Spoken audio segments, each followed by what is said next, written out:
Strap your hands across my engines. Together we could break this trap. We'll run till we drop. Baby, we'll never go back. Oh, you walk with me out on the wild. 'Cause baby, I'm just a scared and lonely rider. But I gotta know how it feels. I wanna know if love is wild, babe. I wanna know if love is real.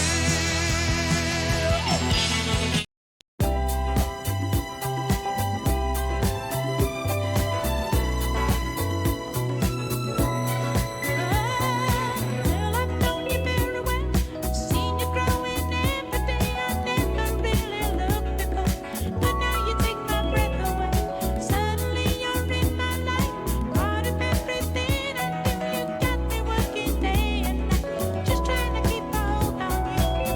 Here in your arms, I found my paradise. My only chance for happiness. And if I lose you now, I think I will die.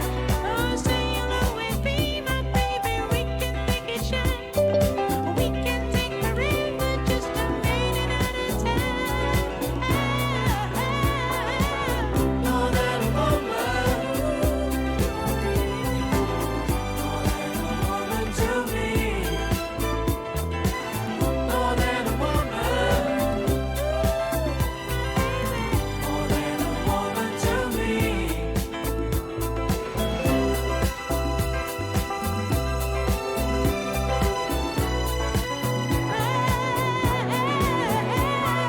There are stories only true. People so in love like you and me, and I can't see myself. Let history repeat itself. Reflecting how I feel for you, thinking about those people, and I know that in 1,000 years I'd fall in love with you again. This is the only way that we should fly. This is the only way to go. And if I lose your love, I know I would die. Oh, say you'll always be my baby. We can make it shine. We can take forever, just a minute at a time. More than a woman, you are more than a woman to me. More than a woman, baby. More than a woman to me.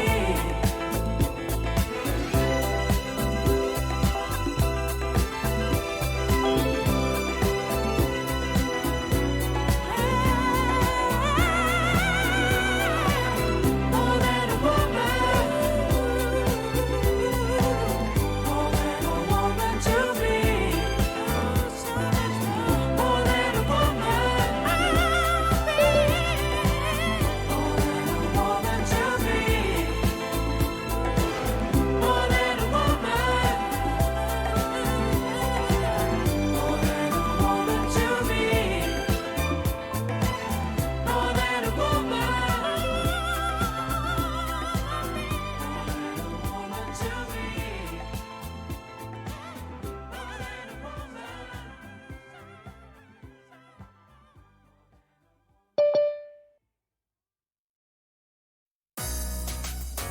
Wherever you are, your music moves with you on Premium. Premium lets you download music and listen offline from any device. Whether you want to listen from your speakers, your TV, or your phone, Premium lets you play the music you love free from ads. Plus, get unlimited skips, even on mobile. Step into Premium and unlock 1 month free. Tap the banner to learn more.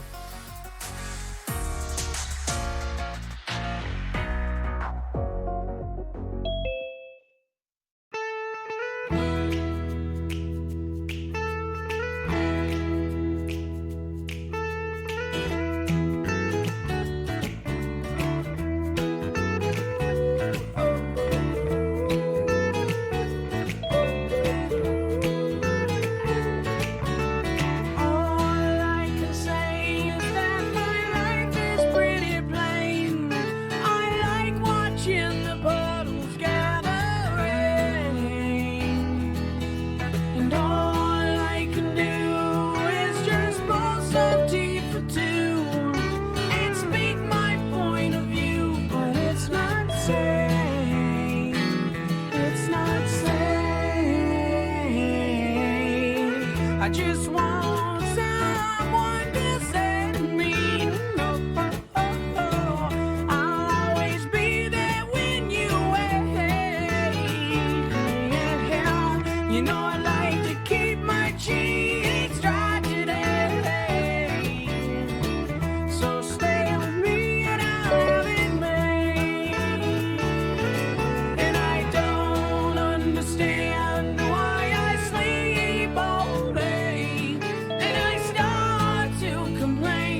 It's not sane.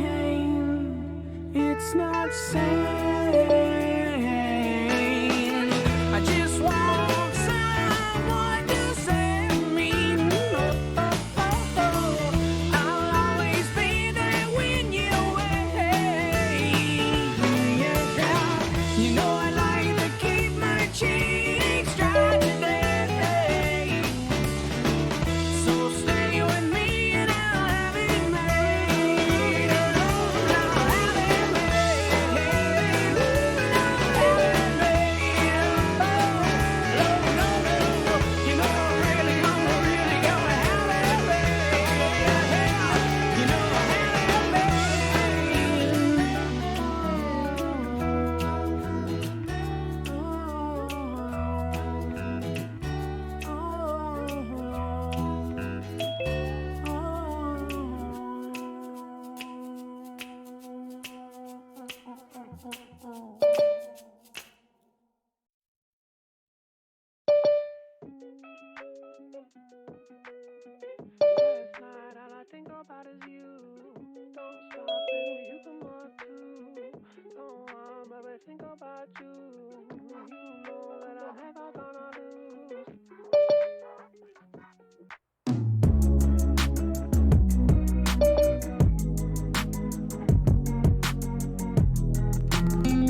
how some people seem to be able to attract jobs and exciting work opportunities without seeming to make any effort?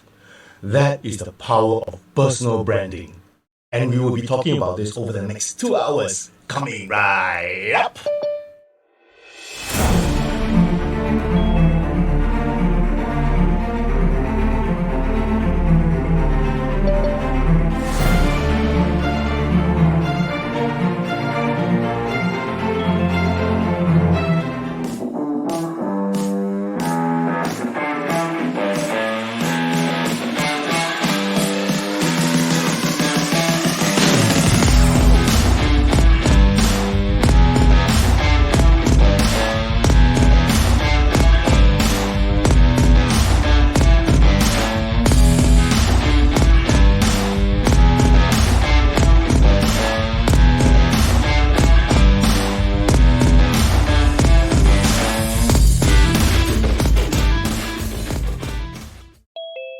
Hello! Good afternoon, everyone. My name is Yuan. I'll be your facilitator for today. Now, first things first, sound check. Can you all hear and see me okay? If you can, please type into the chat box yes or Y or whatever, just something to tell me that it's okay. Excellent. Thank you so much. Right. Now, I saw some familiar names. So if you've been to my past workshops before, can you also indicate in the chat box that you've been to my past workshops? Just type a yes or something that you've been into my workshops before. Okay, great. Thank you, Kelly. Good to see you, Daisy. All right, so this gives me a sense, a feel of whether, because there are some things that you might hear before, you see. Hi, Floyd. Good to see you as well. Okay, all right.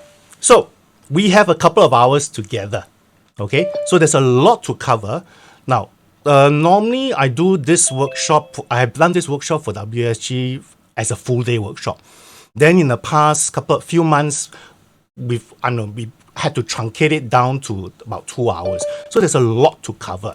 Okay, so I'm gonna sort of try and go through this as good as I can, but please forgive me if I do miss something out.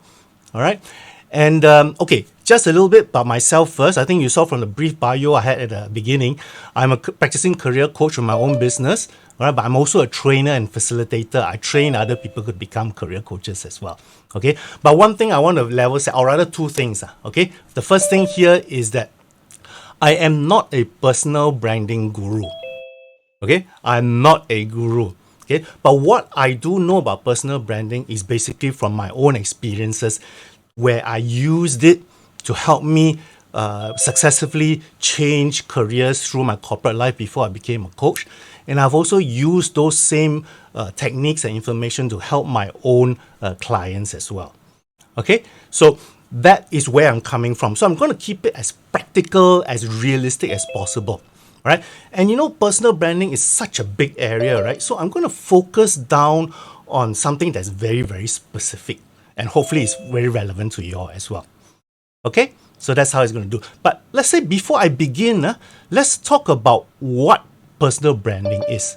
Okay, so what brand do you first think of when we talk about shoes, track shoes, exercise shoes? Can you type into the chat box, what are some of the brands you think about? A lot of people say Nike. Any other brands? Well, mostly Nike. Or Nike got good brand share, man. Adidas, yes. Okay, Adidas, Royal Sport. Okay, Royal Sport, I think it's a retail outlet. Okay, New Balance, right? Very good. Okay, so we all have some brand in mind. Fila, okay. What about taking a plane? What brand or what airline would you take? Okay, SQ, SIA, SQ, all right. Wow, you see, we are Singaporeans, right? So we know, well, that is the best airline in the world. Huh? So, okay, very good top of mind awareness. Qatar Airways is good as well. Emirates, very good as well. Okay. What about this? If you want to meet up with a friend for a nice coffee chat, where would you go? Where would you go for this nice coffee chat with nice environment? Starbucks, yeah, Toastbox, Starbucks, Habitat Cage. Okay, I've not been to that one, so hopefully a cafe. Okay, Ya-Kun, Coffee Bean. Okay, good. All right, so these are places and products that we would that we know, all right, and gives us an impression. Okay, let's talk about people. Just imagine now you are in a cocktail party. This is a very atas cocktail party, so a lot of very important guests there. Now, what happens when this person shows up? Do you know who this person is? If you are, then you are my same generation. Okay? If you know the person, type into the chat box. Okay, Pauline, yeah, Zoe Tay, right? Or Ta Jie, a lot of people say, right? So, I told you, right, this cocktail this cocktail party is very atas. So, how would she make people feel at the party? When you see her coming to your party, the one that you're attending, cocktail party, how would it make you feel? How would it make you feel? Would it make you feel good? Would you make you feel, wow, this is a very glamorous event, Well, warm. Yvonne says very warm. Okay, very nice. Okay. So, her presence already gives people some feeling, right? Okay. Now, what about this guy? Do you know who this is? This is Anthony Robbins. Okay. Renowned speaker and all that, right? So, he is attending the same atas cocktail party. So he's mingling around, talking to you and various people. So what do you think his favorite topic would be? What do you think his favorite topic would be? Type into the chat box, what do you think it would be? Knowing his background, knowing his expertise. Personal development, Kumar says. Unleash your personal power. Wow, motivational topics. Yeah, you're right. So, the point I'm trying to get at here is this. Okay, we all have a personal brand. Okay, so like what Jeff Bezos here says, your brand is what people say about you when you are not in the room. Okay, so if we don't take charge of our own personal brand, other people will create it for us. Okay, so think about it. If we leave it to things being accidental, then what sort of brand other people will create may not be the brand that we want people to know us for, right? So we need to be very intentional in the way we position ourselves to other people. That is the main gist of today's session. Okay, we cannot leave things to chance. So what I'm going to talk about over the next few hours or the next couple of hours is really to help you try and make sure you are very intentional, you're very deliberate about your personal brand. Is that all right? Okay, so that's what we'll focus on. So next thing I want to ask you all is this. Okay, how can personal branding help you? You are the participant here, you joining in the workshop. How do you see personal branding helping you? Can you type into the chat box, please? So I get a sense of, what sort of things that, okay, Sepo says first impressions, reputation, Yvonne says. Okay, let me just show the chat so everybody can see. Okay, standing out, create good impression. Any others? Makes you stand out, yeah? Okay. Personal branding makes you stand out. People remember you, A sense of identity, so make people know who you are. Okay. Self-awareness, all that, very good. Okay. So it all depends really on your objective, right? It all depends on your objective and your goals. Okay. Different people have different ideas of what they want to do. Okay. So for example, if you're an entrepreneur or you're a business owner, like for myself, I am a business owner. This is my own practice, right? My goal would be what? My goal would be to try and make sure I get more clients, more awareness of what I'm doing, right? Then sometimes, I may want to position myself as an expert as well. Okay, so that once people know that I'm an expert in a particular area, okay, then, I might get more clients and that. Okay, now, what about, I think most of you here will probably come here as a job seeker.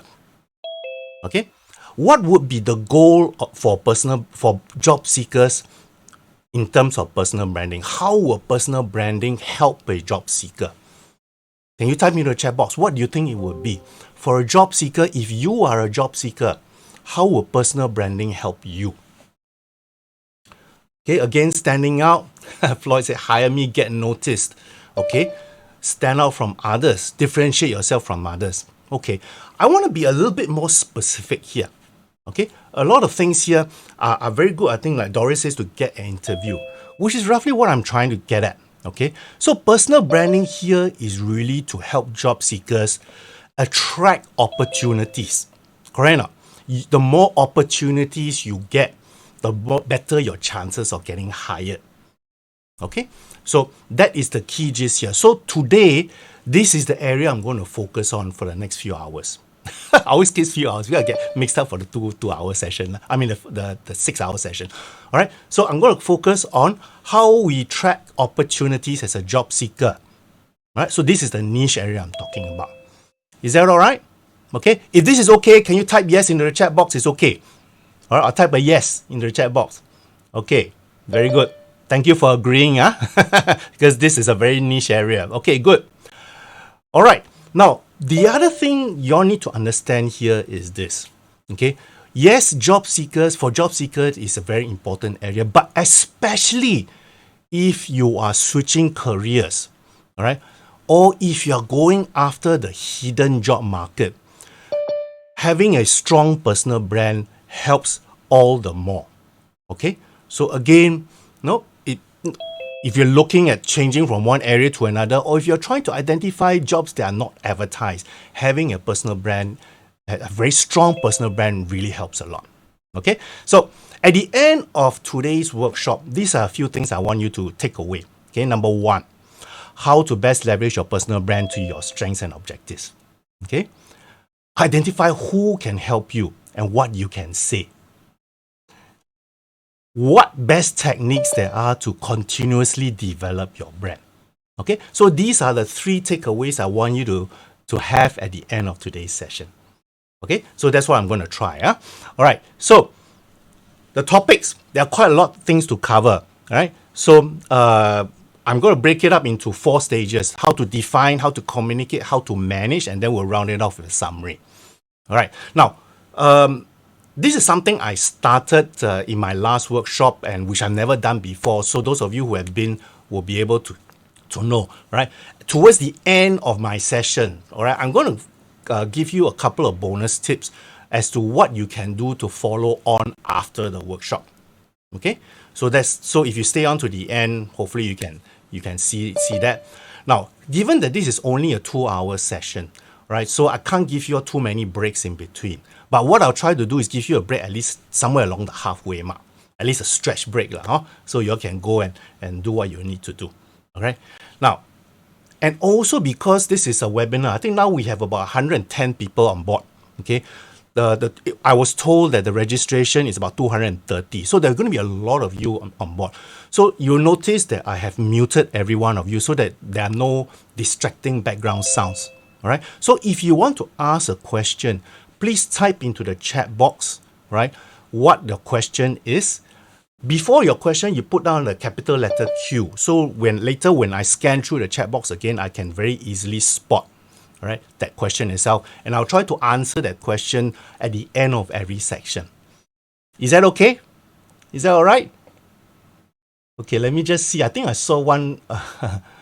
Okay.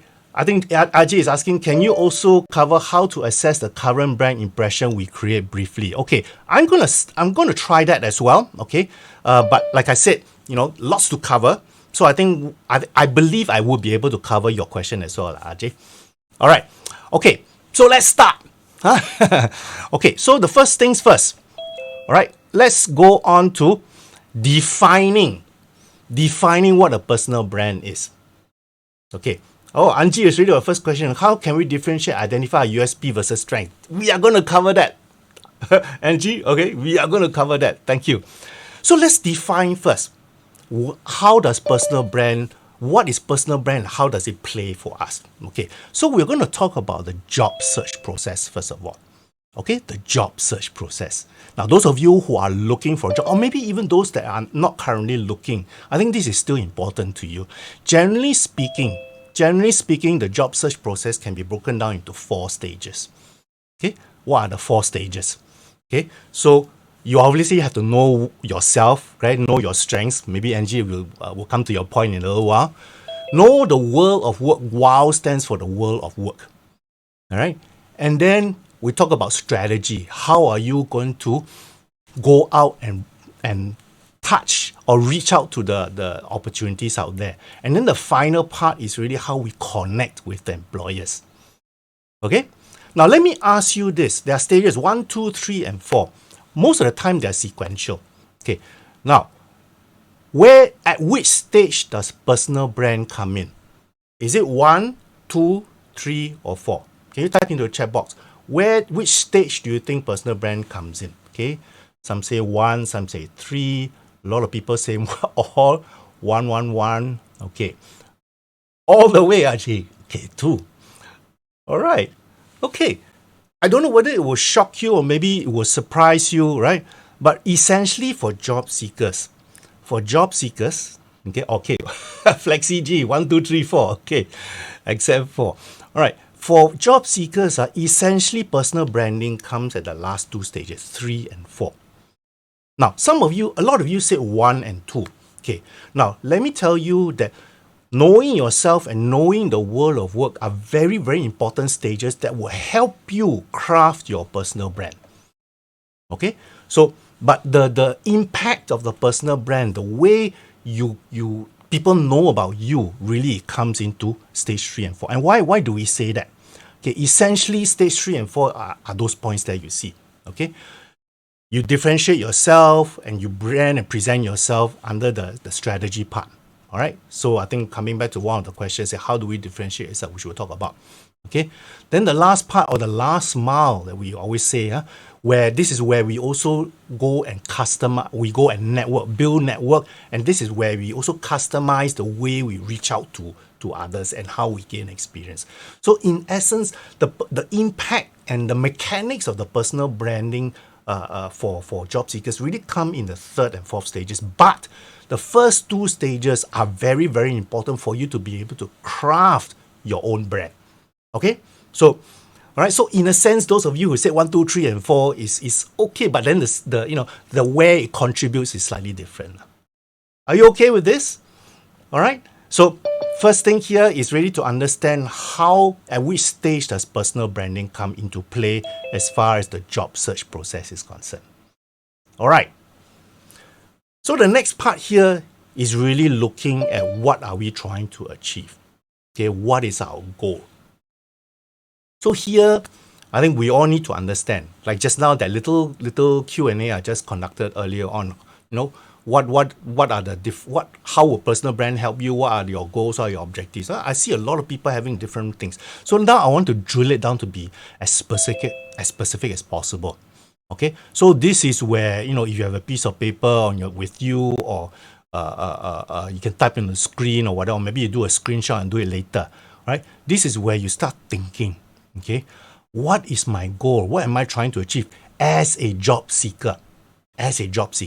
So here, you talk about what jobs you want, what industry you want, okay? Sometimes maybe even location, right? Don't say Jurong or Orchard Road lah, okay? Maybe some of you may want to work in other countries. All right, I've come across clients and workshop participants who said that. By when? Okay, again, here we have to be not only very specific, but also be a bit realistic. Don't say ASAP. ASAP is very vague. Okay, so by when do you want to get all those things? Is it 6 months? Is it 3 months? Okay, so you need to put it down somewhere on a piece of paper that you can reflect upon when you are looking at this personal branding exercise. Are we okay so far? Okay, so be very clear about what your goals are as far as your career, your job search is concerned. Okay? Right. So, next thing here. So, we've done the knowing which stage of the job search process is. We took a look at what your goals are. Now, let's take a look at your positioning. Okay, I think this is coming back to one of the earlier questions about positioning and how we differentiate ourselves. Okay, so this is the start of the exercise. All right, so if we look at our positioning, essentially we are looking at 4 components. Right? So we have what other people's perception of you, who you really are, what you are good at, and also your reputation. So these are the 4 components, right? So a lot of them, you can say that some of them overlaps, all right? But essentially, we can look at these 4 components. Okay, so if we look at these 4 components, okay, let's focus on those 2 in the red. You see, okay, your reputation and what you are good at. Let's focus on that for the next few minutes. Okay, now I'm going to go back to this notion that Jeff Bezos says, your brand is what people say about you when you're not in the room. Okay, so how do we know what people tell us, or how do we know what people think of us when we are not there to hear them say it? All right, so I guess there's lots of ways to do it, but the simplest way, and I believe many of you would have done this, is really go and ask your best friend. Google, right? Ask your best friend.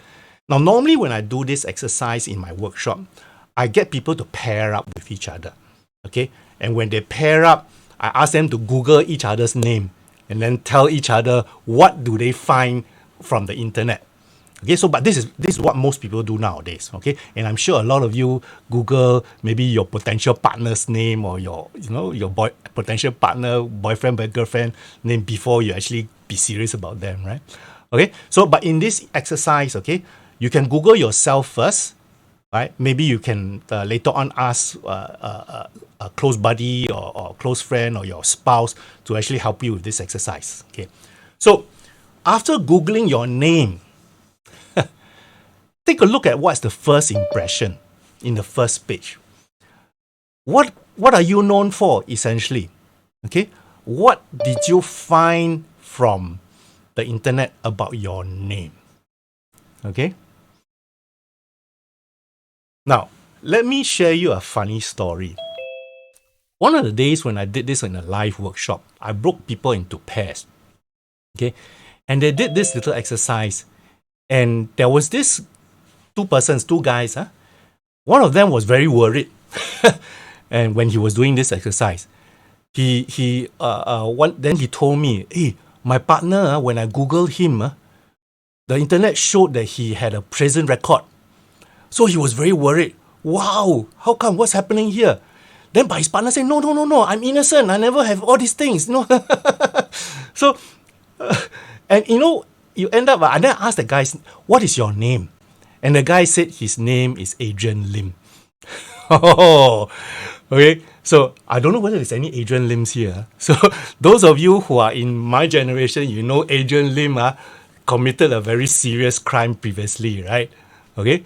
So, I mean, no fault of the guy, right? He just so happened to have the same name as somebody else who had a very bad reputation. So then people's impression is, hey, is he that same person? Okay, so I think it's very useful for you to go through the same exercise and ask somebody else maybe to do it with you and ask them to tell you what their impression is from the Google search results. All right, so does that, whatever they think about your impression, their impression of you from the internet search, does that match with what you want to be known as, what your desired personal brand is? You got to ask yourself that. Okay, so that's the first thing. So that's like benchmarking. Okay, so do that. All right. So ideally, there's always this thing, right? How you see yourself. You always see yourself as a person, a certain type of person. Then there's always another impression, how other people see you. Okay. Sometimes the gap is quite big. Sometimes there's no gap. So the ideal situation here is that it should overlap, and that overlapping would be your personal brand. Okay, so think about it. So do this particular exercise. Maybe after this particular workshop, ideally do it with a friend or somebody you trust, and get them to tell you what is the impression. Because in today's world, all right, I know in the old days, internet also not such a big deal, so we won't be able to do this. But now the first impressions are usually found online. Okay, so we can't get away from such reality already. So I think this is something we need to understand. Are we okay? All right. So this is one particular exercise you can do to try and understand other people's impression of you. Okay. So now let's take a look at the other two components. Okay, Yvonne, I'm going to tell you. I'll give a little tip at the end. Okay, about whether there's going to be a replay or not. So hopefully you can stay towards the end. Now the other two components here is this. We're going to talk about who you are and others' perception of you. All right. I want to show you a short video which I thought is very interesting and at the same time quite funny as well. So you take a look at that video and tell me what's the impression, okay? Venn diagrams are perfect for explaining my career path. I'm one of the few comics working in Venn diagrams. So the reason I became an engineer was because of two things. I was good at two things. I had math skills and I was good at problem solving. And when you're good at those two things, no guidance counselor ever says you should be a comedian. They would be fired. So they said you should be an engineer, so I became an engineer. Makes perfect sense, right? Over here, if you got people skills, you're good with people, and you're good at problem solving, you're probably going to go into management, right? Makes perfect sense. Over here, if you got OCD, everything has to be exactly right. And you're good at math, you are an accountant, is what you are. The accountants were high-fiving over there. I have never seen an accountant high-five. Yes, he got us right. That joke adds up perfectly. Because that is accountants, though. They can't solve any problems, but they can identify them. That's an accountant. An accountant will go, you got to fix this. Over here, if you're into drinking and you have people skills, you're in sales, is what you are. Are you a salesman? That's always the loudest yell. Without fail, they are the loudest. Over here, if you're heartless and you have OCD, you're in human resources. No heart whatsoever. And if you're heartless and into drinking, you're a lawyer. Okay. Hopefully I didn't offend any accountants or lawyers or engineers or whatever, but I thought that was interesting. At the end of the day, how you present yourself, it comes down to a lot of different combination of things, right? What job you do, what skills you have, right? And in many cases, what's your image, your mission, your values, your vision are some of the important things. Like I told you, I am not a personal branding guru. So yes, these things are very, very important, but I want to boil it down to a very simple step, a very simple way to capture the key elements of who you are. Okay, so essentially what I'm telling you is that one component of what brand you present yourself out there is really how you help people. Okay, the way you help people would give others an impression of you. Okay, and the way you go about helping people is really a combination of all those circles you see at the bottom. Okay, so let's focus on this part, how you help people. All right, so that is the key thing here. Huh? So I want to sort of make sure that you all understand the basis first, because, and this is something that I shared with people who attended my past workshops before, but I always want to come back to this, and even if you have attended my workshop, I always want to give you a strong reminder. Okay, employers by nature are risk averse. They don't want to take risks. Okay, so they always hire the best people they can find. Correct? Okay, so that is the key thing here. So we have to understand that because they are risk averse, okay, we have to be an asset. We cannot be a risk. So we want to minimize the risk to the employers. Correct? And the best way to become an asset, is that we help solve their problems. Okay, so think about this. Employers by nature don't like to take risks. So because of that, they want to hire the best person they can find. Okay, so they want to have someone who can help them immediately when they step into the company. Okay, and the best way then you can position yourself as a person who can help them is to be able, as someone who is able to solve their immediate problem. Okay, so have that as a framework in your mind. Okay, this would apply not only to personal branding, but in general, in many, many cases as a job seeker. Okay, so remember that. Then the next question you ask yourself, or maybe ask me, okay, then how do I become a problem solver? What do I say? What do I do? Okay, so I'm going to share with you an approach which I've shared in many workshops and it's worked with all my clients. So I'm going to do it today. Very simple way, but it takes a little bit of thinking on your part. Okay, something that you need to do when you, maybe you do it in the next 5 minutes or when you go after this workshop. Okay, so it's really talking about what problems you solve and how you can do it. Okay, So I'm going to give you a few examples. Then you see where it takes you. So I will solve your high staff turnover issue. Wow, big problem, right? So how do I do it? I have extensive people management experience and a successful track record of building effective teams. Very good.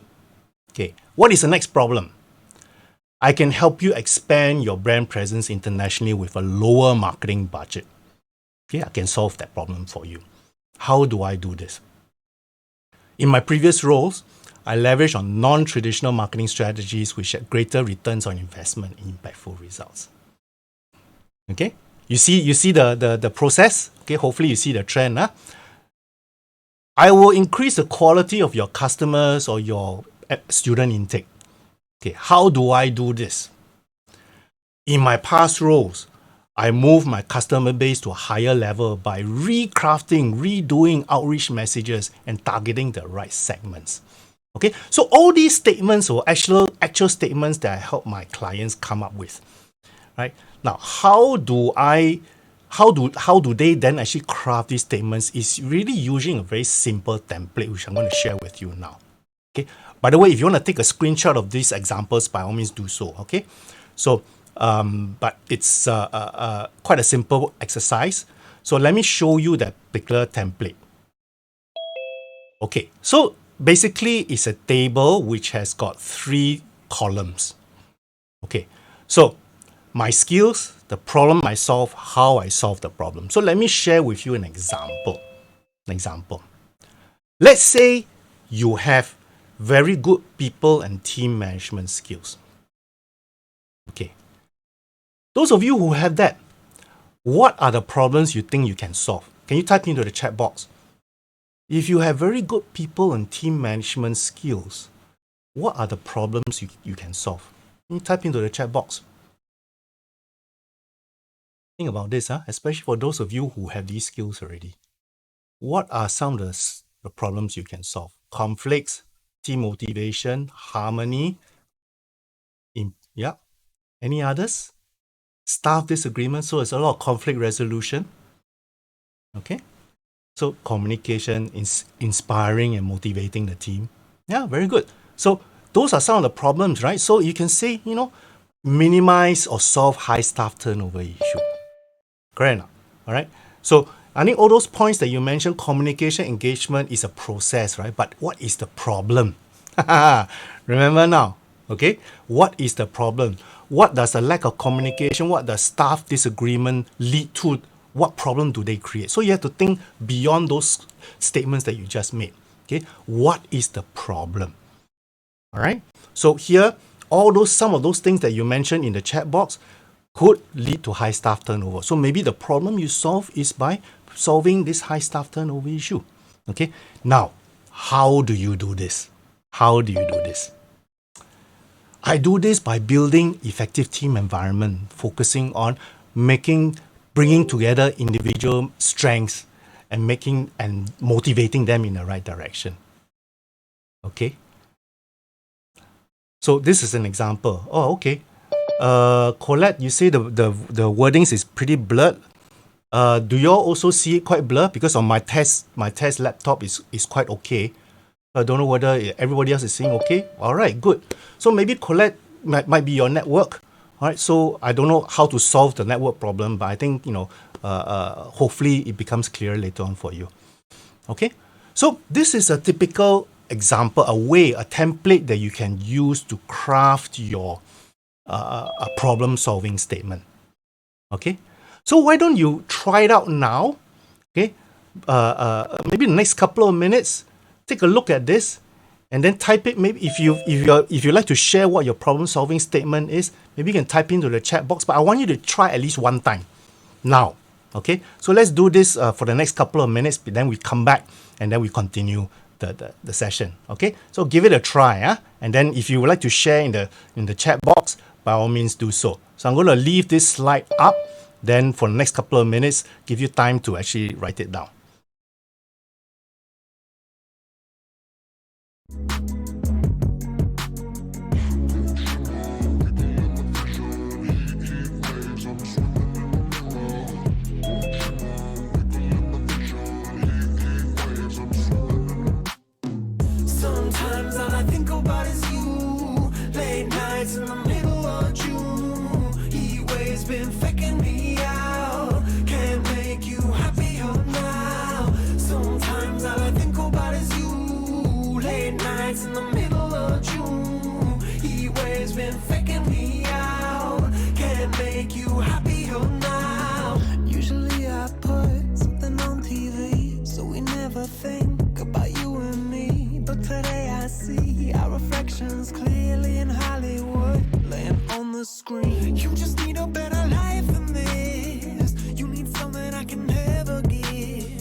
Okay. Hopefully you had a chance to try it out. Okay, I saw a couple of people put down in the chat box. Okay, so Desmond, problem is work conflicts. All right, so facilitate a joint session to understand from both parties and mediate towards a common goal. Yep, fair enough. So you identify a particular incident, right? So that's what you can do. What maybe you can do further, Desmond, is really to expand beyond this and say, no, because depending on what the problem is for the client, okay? If let's say you can resolve work conflicts, the work conflicts can lead to what? Okay, can lead to maybe, like I said, staff turnover or maybe a very high stress rate and all that. Then you say how you solve the problem, that you are skilled in managing a team environment and all that. Okay, so Daniel, all right, Daniel was saying here, okay, let me just share the chat since everybody is there. Okay, people.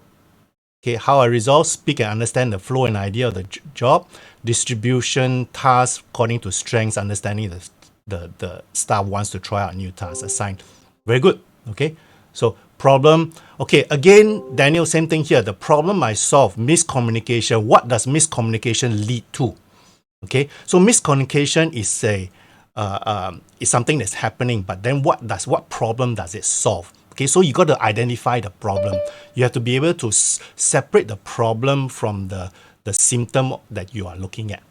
Okay, so all right. She is saying lead generation. Okay, I help businesses get more leads with low budget using effective online marketing strategies. Okay, so lead generation is your skill. So what is the problem? Okay, she's saying, okay, what is the problem you're solving? So the reason why I want you to be very explicit about the problem is, and then you start thinking from the employers, the company's point of view, not just your own point of view. Because now, let's say, for example, Shiwei, you're saying you're good at lead generation, but then how is that going to help the client? So the client, there must be a problem that helps the company, right? Okay, so the other one, Angie, my skill, persuasive communication skills, problem I solve, increase revenue for my team, how I solve the problem. Okay. So the problem is not to increase revenue. The problem is maybe the revenue is falling or whatever. Okay, or generate or to solve low revenue or solve low sales. Okay, so that is the problem. Okay. All right. Okay, so the least unhappiness due to opportunities they receive. Okay, such an unfair distribution. Okay, good. Strategic thinking. I facilitate decisions that address strategic growth ambitions for organization. In-depth analysis. Again, Ajay, I think you are describing the process you're doing it, but what is the problem that you are solving? Okay. Now, I really want you all to think in that term, because it is very important. Because once you are able to think in terms of what problems you solve, you are thinking on the other side already. You're not thinking from your part. You are thinking how you can help them. Okay? So you gotta twist your mind around to say, what is the problem that the other person is having? Then how can you help them? All right? So you always have to come from the other angle. Okay? I know sometimes maybe not so easy because we are so preoccupied with what we do and what we are good at. Okay? So really is looking at what the other person is suffering. Right? From there, then you say, oh, that person is suffering. How can I help that person? Okay. So Yvonne is asking a question. What is the meaning of the real problem? Okay. So let's say the real problem, the problem could be low sales turnover. Okay. Low sales. Okay. So that is a problem. So sometimes we have to understand maybe the sales turnover could be low sales turnover could be due to quite a lot of reasons, right? Could be maybe the sales team is not being trained, or maybe they don't have the database for clients, or maybe they are just not closing the sales, or maybe they just don't have the right product. So the actual the discussed problem is low sales turnover, but what is the real problem? Is it the salesperson's skills? Is it the product is just not meeting the needs? Or is it that you just don't have the right client base? Okay, so that's what we mean by differentiating the real problem from the actual problem itself. Okay, all right. So good. I think we are on the right track. So let's carry on. I think I just want to make sure that we are on the right times track. Okay, so hopefully you can do that particular exercise. Identify maybe 2 or 3 problems that you can solve You can have maybe one skill set, and maybe that skill set can solve multiple problems, or maybe you have multiple skills that can solve multiple problems as well. Okay, but go through that process. Okay, go through the process, and then once you do that, then really you are crafting your unique selling point. This is where you differentiate yourself from other people already. Okay, so it comes back to I think it was Ajay, right? Ajay asked a question about how you differentiate yourself. So to me, this is really the fastest way and the easiest way for you to be able to differentiate yourself from other people. How can you solve their problem? How do you use your skills, your experience to help the other parties solve their problems? Okay, all right. So hopefully you all get me so far. Okay, all right. Any questions at this point? Okay, Angeline has got something that says, my skills, creativity, I help the product team to create more marketing collaterals to help sales communicate with the clients effectively and position the company's brand in the market. Very good, Angeline. You are describing your skills and how you use the skills. Okay, problem, lack of content. Okay, very good. So, you've identified the problem, which is the lack of content. Okay, good. All right, so let's move on. So you have identified all the 4 components that helps people know what you are, what your positioning is, how you help people. All right. So over the last few slides, we essentially went through 3 items. Okay, understanding how a personal brand helps in the job search process, looking at the way. Looking at what you are trying to achieve as far as your career is concerned, okay, and then also looking at what you are known for. How can you position yourself? Okay. Okay, Daniel asks, how do we tell people that we are good at these areas without looking like we are boasting? Well, Daniel, I think at the end of the day, I know sometimes maybe because our Asian culture is that we don't like to boast too much. Okay, but sometimes also we need to be a little bit more proactive in positioning ourselves. Okay, obviously maybe it's a way you craft your elevator pitch, your personal pitch, which actually I'll show you later on. Okay, but it's also about how you present yourself online. Okay, and there's lots of ways, which again I'll go through in more detail in my future slides in this session itself. Okay, so hold your horses, Daniel. All right. Okay, Dion asks, where does the problem identification come in our resume, or the problem is just part of the thought process to reach our positioning? Dion, you hit the nail on the head. It is part of the thinking process to help you reach your positioning, okay? But at the same time, once you understand that, you can actually craft it because right, the resume has to be customized to every job application. So let's say, for example, you apply for a job to company ABC. I use this example, Amazon Singapore. This is my favorite example because I had a client who actually approached them and he got a job with them. Okay, Amazon Singapore, when they first started coming in, what would be their problem in coming to Singapore? Their problem would be how to set up a regional distribution hub. Okay, so once you do your research on the company, you know what they are trying to do, then when you apply for a job to them, okay, in your resume and the way you answer the interview question, you specifically put down that aspect in your resume that you have done it before. Okay, so if you have solved their problem before, highlight it into your resume. So that's where it comes in, right? But before you do that, you have to know that is something you can do. Okay, Dion, hope I answered that question for you. Okay, so these 3 items basically means you are in a better position to leverage on your personal brand to your strengths and your objectives. So that's the first takeaway that hopefully you get from there. Okay. All right. So thank you, Chris. So we are okay with this part. All right. So this is about defining the personal branding process. Okay. The personal branding process. Okay, so let's move on to the next portion, which is how we communicate our personal brand. This is the bulk of the session today, yeah? So we're on the right track. Okay, so let me just click on that. All right. When we are communicating our brand, okay, remember what I said, right?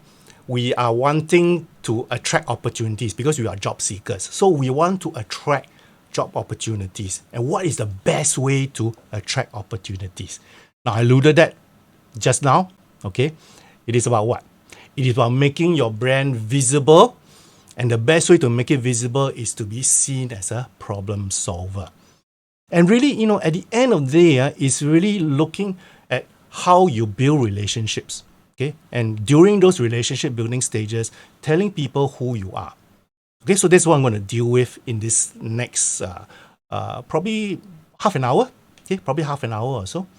Okay, so this is the focus. All right, so how we communicate our brand to everybody. Okay, right. I'll bet all of you got at least two accounts in either one of these, whether it's LinkedIn, Facebook, Tinder, or Instagram. Okay, so we are living in a WTF generation, right? WTF, I think, it stands for WhatsApp, Telegram, and Facebook. So, or Tinder, even if T is the right one. Okay, so here we cannot get away from this fact. Okay, most of the time, people will see us from the way we interact in the social media channels. Okay, so that is a reality now. Okay, so why do I say this? Why do I say, especially as a job seeker, this is a really important thing to remember. Okay, so remember I said employees are risk averse. Okay, if they are risk averse, that means they really want to know as much about you as possible before they actually call you up. Okay, so here, nearly all recruiters use LinkedIn. All right, I think you all know this. Okay, but over 40% also say that they search on Twitter and Facebook and maybe other channels as well. Okay, so that is the key thing here, right? Vast majority, almost 95% of hiring managers review the candidates' social profiles even before making contact. Think about this. They look at you before talking to you. And why do they do this? They do this to determine what professional experience you have, what connections, especially mutual connections. Okay, this becomes very important because if the hiring manager or the recruiter knows someone that knows you, makes them feel more comfortable. They can ask that person. Okay, obviously they also look at it in terms of your previous work and your fit. Okay, so very, very important. So this is the reason why we need to manage our interaction on all the social media channels that we are on right now. Okay, so very important. Okay, now I want to address the elephant in the room. There you go, Chris. Thank you so much. If the hiring manager did not find anything online, does it affect his perception? What do you guys think? Tell me, if you are the hiring manager and you do a search, whether it's LinkedIn or anywhere else, right, and you cannot find Chris Chua's name on any social media, what sort of impression is it giving to you as a hiring manager? Can you tell me? Can you put into the chat box what sort of impression? Risk alert, not tech savvy, not well known. Hiring manager, you're not social media savvy, okay? Any other impressions? I mean, generally speaking, right? Oh dear, lives in a stone age. You have things to hide. Now, think about it. All these comments are negative comments, right? Now, none of them are positive comments, All right. So things like whether you have something to hide, you're not tech savvy, not sociable, you are recluse, you're not up to date. You are a mystery. Okay, there's one that says discreet and careful. That's a positive comment. Fair enough. Okay. But generally speaking, the majority of impressions are really more on the negative side. Okay. So the thing I'm trying to tell you, Chris, is this, okay? I'm not telling all of you, this applies to everyone, not just Chris alone. I'm not asking you all to go all out and blast all the social media channels and become like an influencer or whatever. Now, influencer sounds like a disease, right? But like an influencer, okay? So I'm not asking you all to do this. What I'm suggesting here is that whatever media presence you have, you need to be a little bit more savvy and manage this so that when people search you up, okay, they create the impression that you want them to see. Because the reality is this, the recruiters, the hirers, the employers will look at social media, okay, to do that. So that is a reality here. Whether we like it or not, that is a reality. So now, then some of you may be asking, no, what media channel should I use? Now, this all depends on the industry that you want to go into. All right. So if you want to go into those creative channels or the media channels, or maybe you want to go into an industry or a role that appeals to the young people, then maybe all now what now the what is the in thing now for young people is TikTok, right? TikTok lah, Instagram lah, Twitter lah, that sort of thing, right? Facebook becomes blasé already. Huh? My son, he's 26, he doesn't use Facebook anymore. And I tell him, hey, how come you didn't see that thing I posted on Facebook? And he said, Daddy, I'm not on Facebook anymore. It's like the old thing already. Okay, so it all depends on where you want to go, what industry you are going to. Okay, so but in general, I'm going to just select one platform, which is LinkedIn. Okay, because that is the platform that I just mentioned earlier on that most recruiters tend to use for business. Okay, and so so this is probably quite relevant to most of you all. Okay, but whatever I say here could also possibly apply to other channels as well. Okay, some key points for you to consider. Okay, but this is not a LinkedIn workshop, and there's a lot of information. So I just want to highlight to you some basic approaches to LinkedIn. Is that all right? Okay, so I'm just focusing on LinkedIn for the next few slides, and this will help you to reinforce and elevate your personal brand as a job seeker. So remember, you are positioning yourself as a job seeker. Okay, so first of all, creating awareness. Okay, creating awareness. What can we do to create awareness on a LinkedIn profile? Essentially, LinkedIn, those of you who have already got a profile, that you all know about the first top half of the profile, the about section, is actually very, very important. Okay, so this is where you have an opportunity to talk more about yourself, your passion, what motivates you, and all that. Now, many people I see actually waste that, don't use it well enough because they repeat what they have done. So it's almost like a resume. They put the resume inside the about section, right? I suggest you don't do that because it's a waste. Try and put things that, tell people who you are, what you're passionate about, what motivates you, what problems you solve. Okay? So that is the part that you should use for. Now, I'm not saying it's going to be easy to do that because sometimes it takes a bit of effort, and the way to do it is maybe to look at some other people, how they do it. Right? Maybe even look up those target jobs, people who are working the target jobs that you want to go into, and see how they do it. And then just try and modify and copy what they say, what you think is good, and then just put it in there. Okay? Always fine tune. Always fine tune. Okay? So that's one. Next thing here is after the about section, right at the bottom, the next portion below, right, is then your experience, the experience section. So a lot of time people just put down the resume, okay, all the work experience and all that, which is fine. Okay. Now, if you are a career switcher, all right, or somebody who has a gap and all that and coming back into the industry, now another perhaps more powerful way of presenting yourself is instead of putting down your entire work history. Okay. Now, I think a lot of you who maybe have got very long work experience, you have a temptation, put down everything down there. Okay, so that you I think the idea here is that you want to impress people with volume, which is okay, but to a certain extent. More importantly is to make what you put down there relevant to what you are trying, what job you're trying to get into, or what target industry you want to get into. Make it more relevant. Okay, so choose the relevant experiences, and from there, in the relevant experiences, you try and put in your accomplishments in a more problem-solving statement like what we did just now. Okay.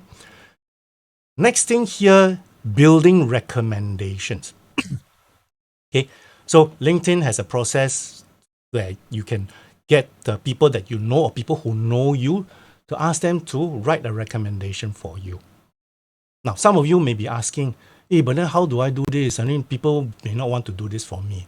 Fair enough. They will not do it for you if they don't know you. And if they don't know you, then why are you approaching them to write recommendations for yourself? Doesn't make sense, right? So you will only approach people that know you. Okay, so that is the thing here. All right, approach people that know you, right? So they are perhaps more willing to write this recommendation for you. Okay, so and sometimes it's even better when they tell you, oh, why don't you just draft it up for me and then I'll endorse it or whatever. So that's even better. Then you just write what you want them to write. All right, then you send it to them and then they do it for you. Okay. Right, so there was a question here from Angie. On average, I stayed on jobs 3 to 5 years, but there were 2 organizations I stayed in less than a year. Slightly embarrassed to list these 2. How can I overcome this? Hence, I never update LinkedIn. Okay, Angie. Now, the first thing here is this. It's not about how long you stay in the industry, because nowadays, it's actually very common for people to switch jobs a year or 2. In the past, no, but now it's actually common. It all depends on the industry. It all depends on why you change. But more importantly is, what did you do while you are there? Okay, because if you did something that positions yourself very well with the next person, the next company, then it's worthwhile putting it in there. Okay, so this is something that you need to look at very carefully. There's no de facto rule to say that, oh, I don't put in anything that's less than 1 year or 1 year. So no, there's no de facto rule there. You have to look at what did you do during that short experience. Is that all right, Angie? Okay. All right. So building recommendations. Next one, okay, is looking at marketing yourself on LinkedIn. Okay, so here, LinkedIn has a very interesting feature which allows you to join groups, discussion groups, and it allows you to follow companies that maybe you want to join next time, you want to work for next time, or at least, in the same industry. Okay, and why do you think this is important? Why do you want to join these groups and consciously follow these target companies? Well, let me tell you this. LinkedIn, maybe some of you know this already, but LinkedIn has a algorithm. Okay, when you join these groups, when you follow these companies, it establishes that you are interested in these jobs or in these roles or in this industry. So LinkedIn has an algorithm that actually pulls your name out. Okay, if let's say, okay, in this instance, you can see the example there. I follow Procter & Gamble, all right, and then the pharmaceutical companies. So if the recruiter comes in and he's looking for someone, maybe he's working for Procter & Gamble, or maybe he's looking for jobs to fill in the FMCG area. He does a search in LinkedIn. Chances are of me appearing probably towards the top of his search result is high because I'm following Procter & Gamble. And obviously there are other reasons, there are other complementary algorithms like, whether I have the right skill sets in the area as well. Okay, so the gist of this is that by doing what I've suggested here, it increases your chances of being pulled up when somebody does a search in that area for candidates. Okay? So this is something maybe not many people know, but I want to make sure that all of you know this.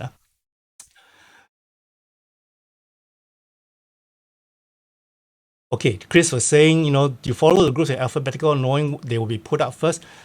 To be honest, Chris, I don't know whether being in alphabetical order makes any impact or not. But I think, it does make sense that you actually follow the same consistent group of companies. Okay, I think that's more important. Okay, so that's my sense. Okay.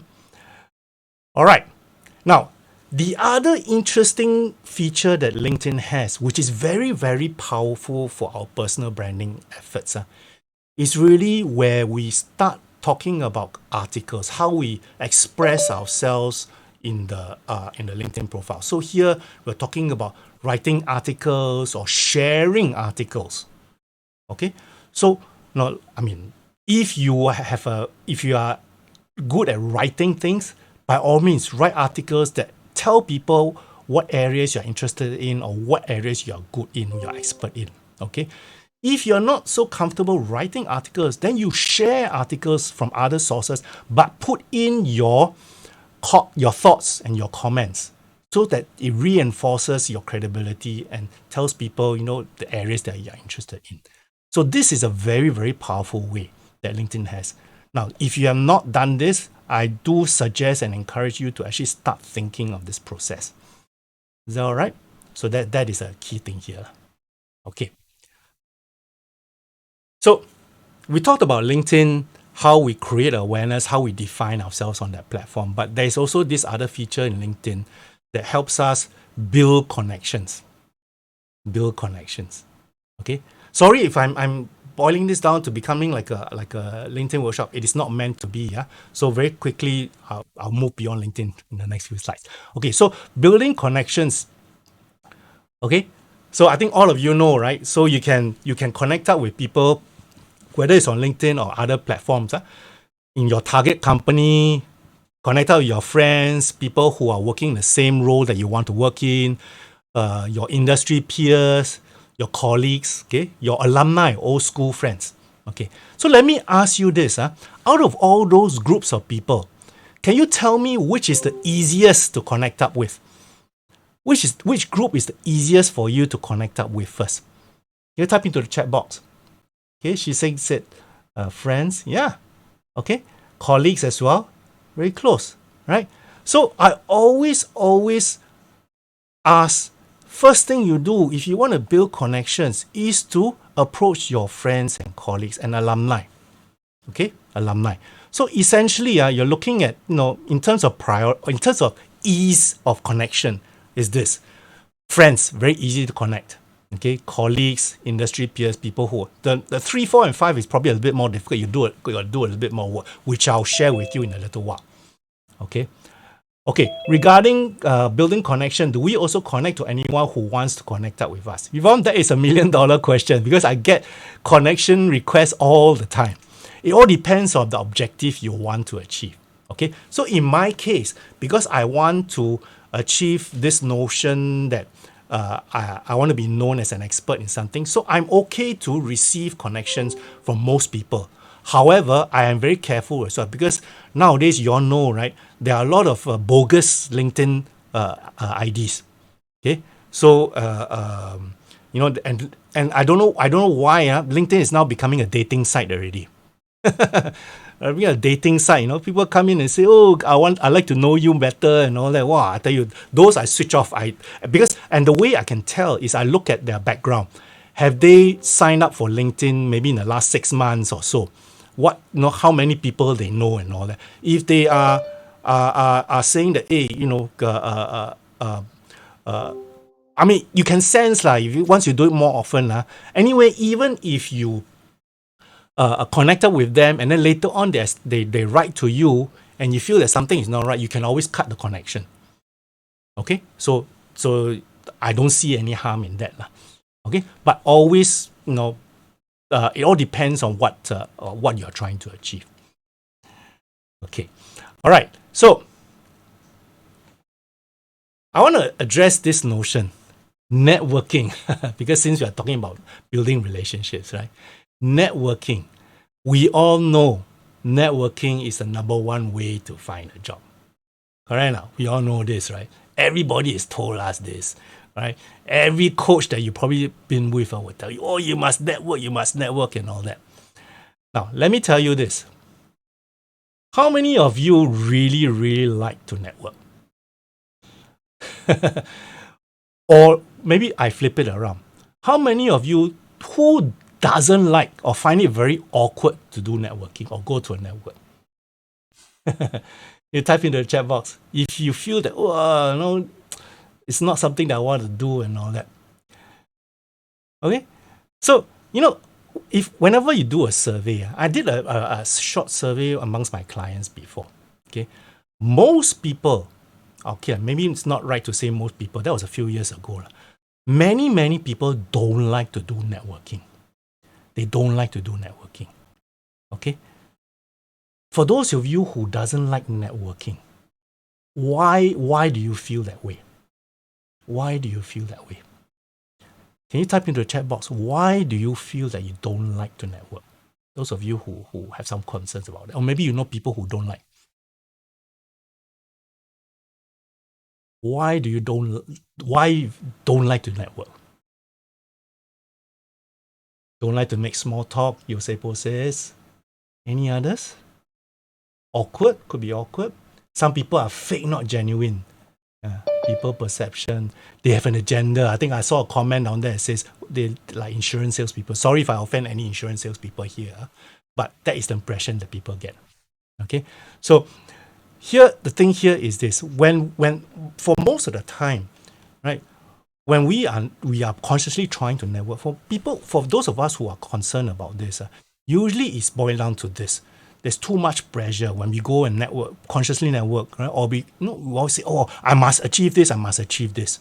Okay, so it puts a lot of pressure on you, but not only on you, but also on the other party as well.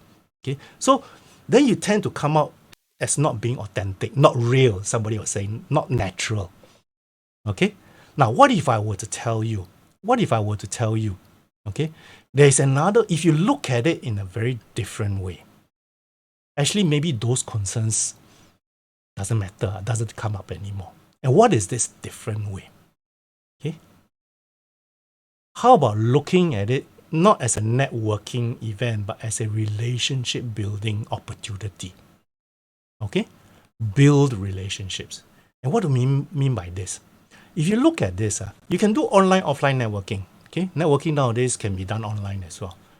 Now, if you look at this, many people, especially those of us who don't like to network, we may put ourselves under a lot of pressure when we meet somebody new for the first time. And we tell ourselves, I must get a job from this guy. Those things in the red box.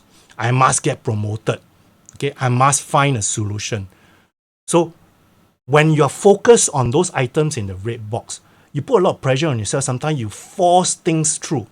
Okay, so that is something that's not, and it becomes not genuine anymore. Okay, what happens if you focus on the yellow box? Think about this. If you focus on developing a relationship, building a connection with that person, you want to, I won't say friends, okay? Maybe friends is too strong a word, but you want to understand that person, you want to help that person, you want to support, you want to connect up with that person. So in other words, you're building a relationship, right? Okay? If you focus on those things in a yellow box, you won't put so much pressure on yourself because it's just like meeting another person. Okay, just like meeting another person, you are thinking, oh, nice to see you. What do you do? What do you like to do and all that. So you're not thinking about those things in the red box and saying, oh, will this person be able to give me a job? Will this person be able to get me promoted or not? That sort of thing. No, then you move away from focusing on yourself, because when you think of those things in the red box, you're thinking about yourself, what you will gain. Okay. Because at the end of the day, you need to look at it from another point of view. It's a bit like looking at job search. You have to look at it from the employer's point of view. When you're networking, you have to look at it from the other person's point of view. Okay? It is not about you. Okay? It is about how you can help them. Ta-da! Think about this. Okay? It is not about you. It is about how you can help them. Okay? Well, Lai Feng Chun, very good example. New neighbor greet each other and ended up recommending me to do a house painting. Simple networking is also networking. Yeah. That's why I said, some people say networking is like a 4-letter word. It's like a new 4-letter word. So rather than sort of trying to get people to think of it in a different way, maybe focus on something different. Okay, focus on something different. Okay, I saw a question just now. Let me just come back to this. Okay, let me see. Okay, question from Jordan. A trainer from a tertiary institution said one is required to have at least 500 connections or more because recruiters use this as a filter. Jordan, I'm not sure whether to what extent this still holds true. It could be previously, but I think it also depends on your industry. So let's say, for example, if you're in an industry where it focuses on exposure, publicity, media engagement, and all that, then probably the more connections you have, it will help. Or if that person, or if you're looking at a sales role, and the sales role depends, your success as a salesperson depends on your network. Then obviously they will see, how big is your network? Then obviously the numbers are there. Okay, so it all depends on your role. Okay, what are you trying to achieve? However, if you are looking at But at the end of the day, it's about quality. Okay, I think Desmond says here. Okay, quality is actually more important because, which I'll show you later on. Sometimes people judge you based on the quality of your network. Okay, I'll share with you that later on. Okay, Jordan, I hope that answers your question. Huh? Okay, right. So we're talking about relationship building. Okay, so I want to highlight a few things here. Okay, when you are building relationships, what are some of the things you should not do? What are some of the things you should not do? Can you type into the chat box? What do you think are some of the things you should not do when you're building relationships? Bad mouthing, right? Any others? Ask too much personal info, especially at the early stage, right, Daniel? Yeah. Any others? Gossip.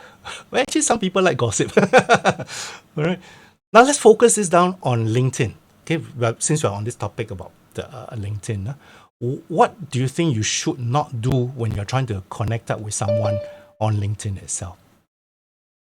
Okay, Jillian says ask for favors, hard selling, expecting, boasting, spamming. Okay, very good. So let me share with you a few key points that I've come across, which I always highlight to my clients. Okay, please don't use LinkedIn as a dating site. Okay, please don't use LinkedIn as a dating site. Okay, no matter how attractive the other person is. Okay, that should not be on your mind when you connect out with them. Huh? When you are trying to connect out with someone, all right, when you send a connection request, don't use a standard LinkedIn statement. Modify it, type it in so that it becomes something that the person, the reader, the person you're trying to connect up with sees sense. Okay, whether it's maybe somebody in the same industry or somebody refer you to him and all that. Okay. All right. So don't sales pitch during the introduction. Okay, I'm sure a lot of you come across this, right? So whether you don't go in and say I want to sell you this or I have something to offer you, just hit me up or contact. Okay. Or the last one here, somebody mentioned already, don't be pushy or insistent. If the person is not forthcoming, he doesn't want to connect, then that's fine. Leave it alone. Don't keep spamming and repeating the request. Okay, so Chris has asked a question. WhatsApp used more frequently than LinkedIn. WhatsApp is a communication channel, true, Chris. LinkedIn is a bit more than just a communication channel. LinkedIn is a brand building, it's telling people who you are. So it's not just about chatting with someone else. Okay, so they work in different ways. Okay, so it should not be one versus the other. Okay, all right. Okay, time now is 3:15. So let's take a short break. Let's take a short break and then we come back in 5-minute break. All right, and then we come back and then I'll move on to the remaining part of today's workshop. Is that all right? Okay, so I see you guys in 5 minutes.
Okay.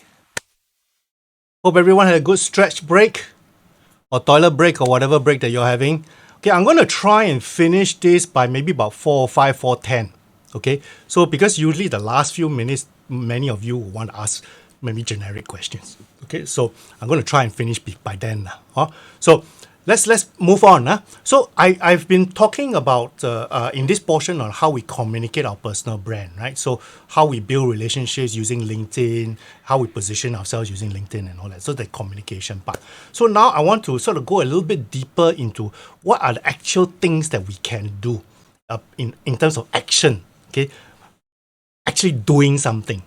All right. So the three things that I'm going to talk about are really creating a map, identifying targets, and then actually how we attack them. Attack in inverted commas. Okay. So first of all, I want to talk about a map. Okay. So those of you who have been in my previous workshops before, you know what I'm talking about here. But for the benefit of those of you who have not, so essentially I'm talking about a network map. Okay, what do we mean by network map? Basically, it's really consciously listing down who you know and how you know them and how they can help you.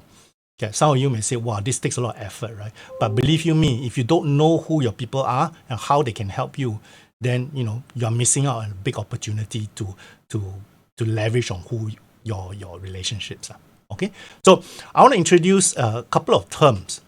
Right. First of all, the term is called affinity. So affinity here basically means interest.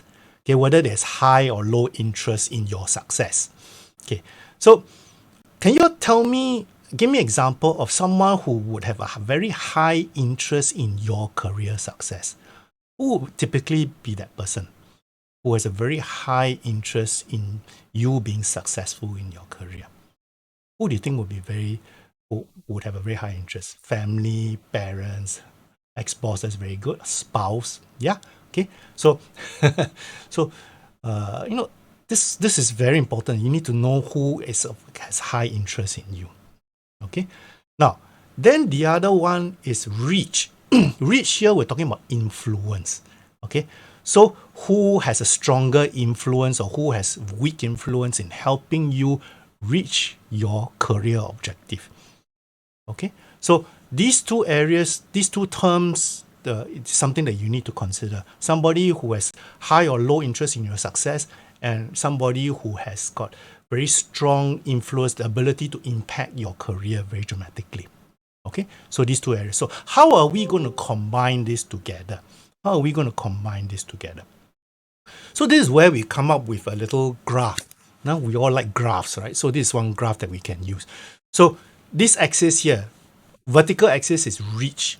Okay, that means people who has influence. Okay, affinity, people who have high interest in you. Okay, so obviously with this type of graph, there are boxes in each area, right? So let's talk about this. Okay, so in the top left corner, you will see. Let me just. Can you see the mouse? Can't see the mouse. Okay. So the top left corner, which is low affinity, high influence. So basically, it means somebody who maybe not so much interest in your success, but who has got a good ability to impact your success, high influence. Maybe he's got very good networks or connections. Okay. Then in the yellow box, that means in the top right-hand corner. Okay. So it could be persons who have got. Well, this would be the ideal, right? You know people who are very strongly interested in your success and who also have a very high degree of influence in the area that you want to go into. So that it's like a gold mine, right? So if you know people in the area, you better list this down. Okay. Then at the bottom right-hand corner, high affinity, low influence. So it will be people who have high interest in your success. Okay. But maybe not a lot of ability to impact your career, right? And then the orange box at the bottom left corner. Many of you may think, well, no use all these people, no interest in my success, has also got no ability to influence my career. So these are people that, no point knowing them. Let me make you rethink this factor again. Okay, so first of all, hopefully you are clear about those four boxes. Okay, so the exercise here is for you, maybe after today's session, is to just list down who are the people you know in each of those boxes. It may not be complete, okay, but it's an exercise you can do as an ongoing process. Now, coming back to this notion, these people, those in the orange bottom left corner, the orange box, useless lah. I mean, I don't want to know anybody in there, or maybe you would say, actually most of the people I know are actually in the area. So does that mean that my network is lousy? Well, let me then introduce another set of terms for you. Levels. Okay, what are levels? First level, people you know directly. Okay. Second level is people that you don't know directly, okay, but the people you know them. Okay. Then there is a third level, which is even deeper than that. Okay. Now, I want to tell you a fact. Okay. It has been shown, research has shown this. The most effective people in your network are actually not the first level. They are the second and third levels. Think about this. So even if you have a lot of people in the bottom left corner in the orange box, they can still help you because they may know people who can help you.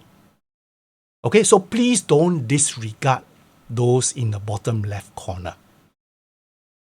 Okay, so I want to give you a minute to sort of take this screenshot so that you can actually do this exercise after this workshop.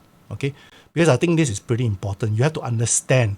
So I don't want you all to sort of this person, he's not important to me, can't help me. No, it's not about him. Okay, it's about maybe who he knows.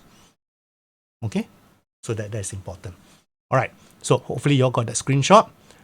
Okay, so that's part of the story now. Okay, so you have a map. Okay, as like I said, it's not complete because as you go along time, you start to populate this more. Now, another one I want to talk to you about is this notion of a bucket list.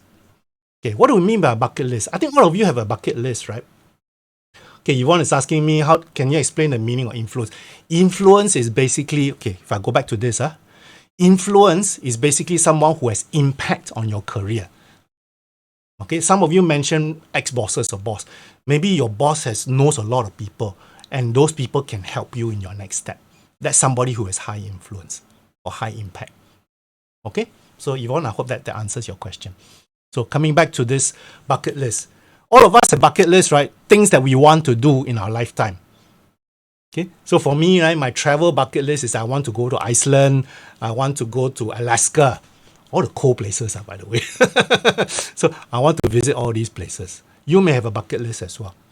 So why do we want to do a company bucket list? A company bucket list is basically a list of companies that we want to work for or we admire. Okay, so there's a company bucket list. And it really, having a bucket list like this actually provides us focus because when we do research on our targets, that helps us a lot. Okay, and then we have ability to find whether these companies actually match us. I'll go through the process, with you in the next slide. And then you start compiling information about them so that when we come across opportunities, it becomes easier for us to know what these opportunities are. Okay, and this one is very important. When we have a company bucket list, when we do all the research, it helps us identify the decision makers. Okay, so it links back to the network map that we're talking about. Okay. And then, once we know a lot about the company, that particular company, then it gives us an idea, say, hey, they're actually going to do this. I can anticipate what they need. So like, for example, okay, my client a few years ago, when he heard that Amazon was coming in, how did he hear about Amazon coming to Singapore? He basically did his research. Okay, he went on the internet or talked to people and started, because he was in the logistics industry. So he was saying, what company I can get into, what are the main ones? Then he identified Amazon as one of them. Okay, so then he goes in and then he finds out, oh, Amazon is coming to Singapore. Wow, gold mine for him. And he's in that logistic area. So he successfully managed to get a job there. Okay, Angie said, define the company bucket list again. Company bucket list is basically a list of companies that you either admire or you want to work for eventually. Okay. All right, so how do we then craft the bucket list? Okay, so these are the things that you need to have. You can actually do it in columns. Okay, so you can have a piece of paper, you write it in columns. Okay, so let me go down one by one what these items are. So first of all, you have to identify the company, right? So typically, maybe you identify a list of 8 to 10 companies. So how you do this, you basically go online, or maybe even talking to people. You identify what are the companies that you want to work for, what are the growth segments, and then you start doing some research, digging what are the trends, what are they doing. Okay? Then the next thing you have to really understand is not just knowing about the company. That's not enough. You have to know why this company excites you. Why are you interested in that company? Okay, it could be maybe because the company, you like the company's values, you like the brand, you like the image, okay, or the company is producing products that you like. Right? Every time I do this exercise, a lot of people mention Google and Apple. Then when I ask them why you choose Google and Apple, oh, because Google very strong brand name I like, or Apple I like their products, which is fine. But as long as you understand why this company excites you. Okay? The next thing you have to do here is this. How does the company relate to you? This one is important now. Okay? Do you like the company because their corporate values fit your corporate values? Do you like do you want to work in the company because you have the right skills that they are looking for? You have the experience they are looking for? Okay? In other words, how do you fit into that company? Okay, so very, very important that you see this. Very important. So I'm going to link all this back to the exercise that you did previously about your problem solving area. So bear with me. Okay, this is all going to link back to that area. Okay, so now that you know how you fit in. Okay, so then obviously the last one is themes. Now, why do I ask you to do this? Themes. Because when you're listing down multiple companies, maybe 8 to 10, all right, next time when another company comes in, you say, hey, that company looks interesting. Should I add that company into this list? Okay. Then the way to decide is to then look at the previous companies and say, what do all those other companies have in common? Are they from the same industry? Are they doing the same product range? Are they having the same culture or the same coming from the same country? Like for example, many of you may say, I want to work for a US MNC. Okay? Or they are all selling products to a particular customer segment, okay, like young people. Okay, so if you can identify those themes that's common across all the companies that you've selected before, when another new company comes in, then you can see, does it match up with the others in terms of the themes? Then it helps you decide whether you want to include that company into your list or not. Okay? So the themes are important. Okay? Because the themes is also related to how it relates to you, how you fit in. Okay? So think about this. Are we okay with this so far? Okay? So once we have this, during the course of your research, you very naturally will be able to identify who the key people are. Very, very easily. Because you're doing all the research, you're looking at what's happening there. Okay, so that is a bucket list. Putting together a bucket list. So let me sort of show the slide so that you all can take a screenshot of this. Hopefully it makes sense to you. So I'm putting together like a scaffolding. So you did a map and now you're doing the bucket list of companies. Next thing, I'm going to try and put it both together. I'm going to put both together. All right. Okay. So you've got this. So next one, I want to talk about how do you use that information to build your network already. So now is the plan of attack. How do you go out and meet up with these people? All right. So all those columns there. Okay, Yvonne, how do we do research? I think essentially everybody has a different way of doing it, but normally it's a combination of either talking to people in the industry or doing online research. Okay, so those are essentially the two ways you do your research. Okay. Okay, so planning itself. What's the first step? Expand. Okay, so first of all, you need to understand what are you trying to achieve.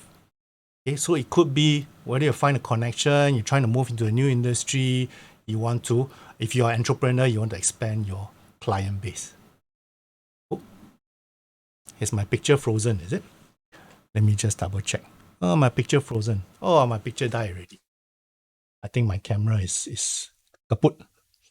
Okay, let me just continue this without the picture first. Okay, so this is it, goals. All right. Then next thing here is to look at who you know currently. So this is where you look at your, remember your network map, your first levels. Okay, so you bring in who you know. Okay, so that is your current resources. Then this is where, well, it could be LinkedIn, it could be through LinkedIn, Shiwei. It all depends on where you know the people from. Okay, LinkedIn is one source. Okay, then the wish list. Now, this is where you start looking at who your second and third levels are, because you may not know them directly. Okay, so this is where it's a result of your research that you've done in your bucket list. Okay, who are the people you would like to meet from your bucket list? Okay, and from there, then you start thinking who in your first level can help you connect up with those people in the bucket list. Right, so this is where LinkedIn is very powerful, because LinkedIn can tell you who they know, right? That's second and third level. Okay, so one very easy way is to actually, if you have Mr. ABC, you identify as a key person, but you don't know him directly, just type his name into the LinkedIn profile.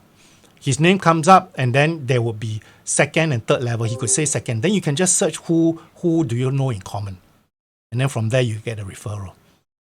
Okay, so that's not a difficult thing to do. So this is the other interesting part. So you then have to ask yourself, do you have anything in common with that person? Okay, whether from alumni, whether same organization, whether you're both attending the same events or conferences or the same groups and all that. The reason why you need to do this is because if you have something in common with that person, it makes it so much easier for you to connect up with that person. Okay, so remember that. Then this one, what can you offer? How can you help them? So remember your problem solving skills, what problems you solve when you did that at the beginning. This is where it comes in now. This is where it comes in. Okay, how can you help that person? How can you? So you got to be very clear about what are your problem solving skills. Then this part about personal pitch. Now, I'm not going to go in too much detail about being a personal, how to do a personal pitch, but I just show you a short video first. Okay, so that you can take a look and see, and there's a lot of information out there on personal pitches. But I just want to focus on, as a job seeker, what can you do? So let me show you this video. Let me just see whether it's there. Okay.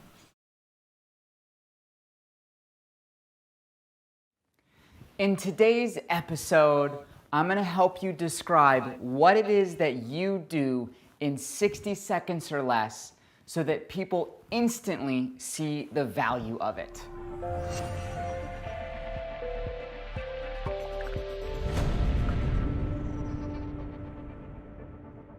Hi there, my name's Max Simon, the founder of Big Vision Business, and welcome to the show. I'm so glad you're here. Now, people always ask me, how do I describe what I do so that people see the value of it? I've watched people struggle for like decades trying to figure this out. I mean, you just make it way more complicated than it needs to be. So today I'll break down that's right, only 3 simple steps to help you nail it once and for all. Step number 1, forget about trying to describe everything that you ever do in one sentence. That's right, forget it. Like, it's kind of ridiculous, right? To think that you can take everything you do, the immensity of it, and distill it down into one sentence. It's not what I do.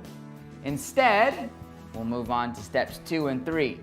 The second thing you do is to get into mind one particular client that you just loved working with. They were easy, you got great results, it was enjoyable, they paid you well. One person. What were the specific issues that this person came to you for? What were their challenges, their problems, their stuck points? What was going on with them that brought them into your life? Once you have that clarity, The third step is simply to articulate the transformation you helped this person provide. So for example, let's say somebody came to you with migraine headaches, and in 30 days you got rid of those headaches for them totally naturally.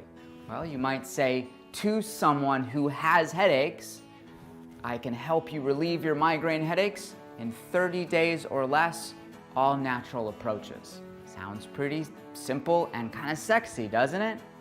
So all you need to do is articulate the specific transformation you provide based upon a specific group of people dealing with certain issues.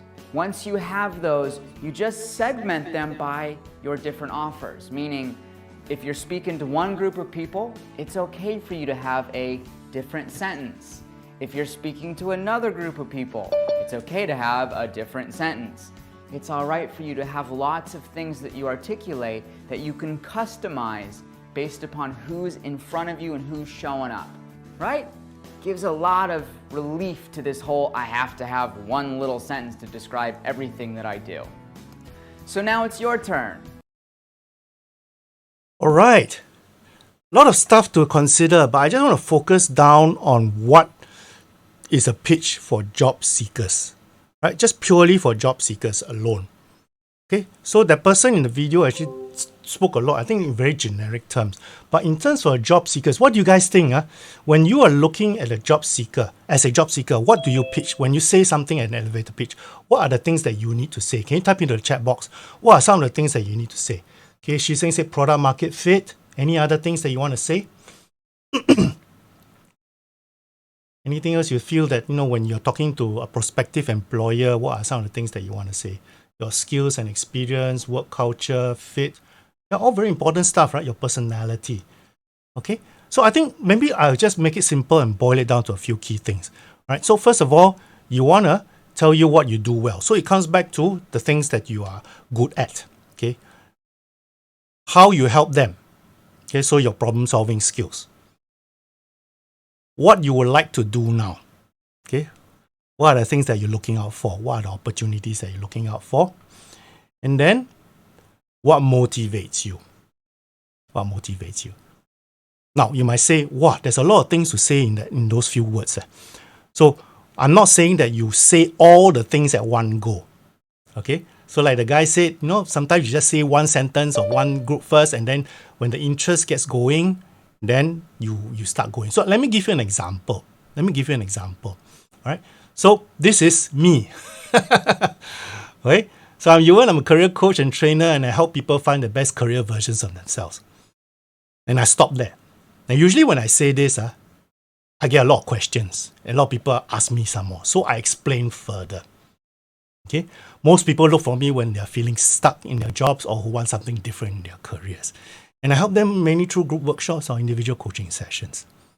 And I recently launched some e-courses for those who are more DIY inclined. Then people hear this, then they start asking more questions. Right? Then I start elaborating more. Okay? Then sometimes I round off by telling them what my passion is. But my biggest passion is helping others do the same thing I do. I train and certify others to become career coaches. So since 2016, I've actually helped almost 600 people become certified career coaches or advisors. Okay? So this is just an illustration, okay, of what you can do as far as a personal pitch is concerned. So don't feel pressured that you have to say everything at one go.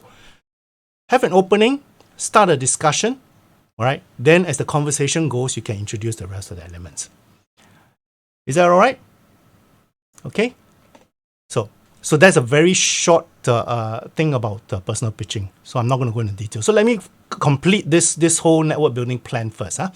So you have the last one is the connection part. So you got informational interviews, you got referrals, friends or family, right? So the whole idea here is that you want to value add. Okay, so that's the important part.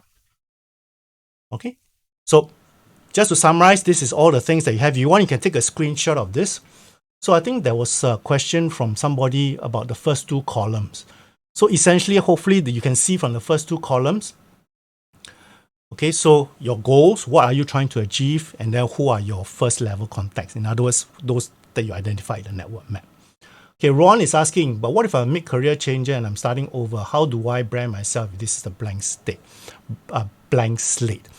Now, Ron, as a career changer, there are quite a few things that you need to do. Actually, I did a full-day workshop on this last month.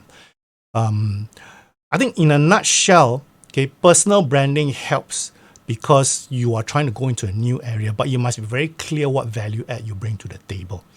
Okay, so there's a lot of work you need to do, Ron, in terms of identifying what makes you relevant to the new area that you're going to, whether it's new skills or the experience or anything that's transferable across. Okay, so that's the main thing. Maybe towards the end, if we've got more time, I will elaborate a bit more on that, Ron. So, but meantime, maybe that's a short version first. Okay, all right. Are we okay with the network plan? Okay, so I don't have time to talk about the informational interview portion. So I'm going to skip that part and basically go into okay, actually let me do this. I will talk about informational interviews. Okay, I will talk about informational interviews. So let me just go into this. Okay, I think we still can. I can squeeze in. All right, so informational interviews. I think those of you who know this basically is a process by where you gain more market information. So another video to show you what informational interview is, just a short one. Okay.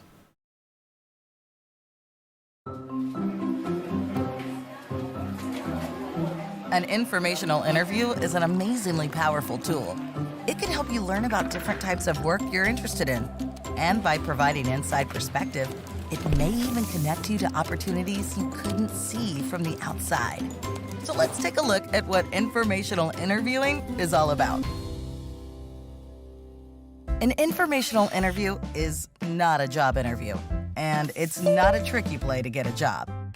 If you're asking for a job and they do have one, then they'll likely start judging whether you're a good fit. And if they don't have one, then that conversation ends there. The key to a successful informational interview is curiosity. With sincere curiosity and good questions about your interviewee's life and experience, you gain insights into their successes and failures, how they got where they are, and what's important to them. Your curiosity will lead to an authentically engaged conversation, which also opens the door for the interviewee to get curious about you. The professional you're speaking with might say something like, "Wow, you're asking some really good questions." And in that transition, informational interviewing becomes even more valuable for someone looking for work.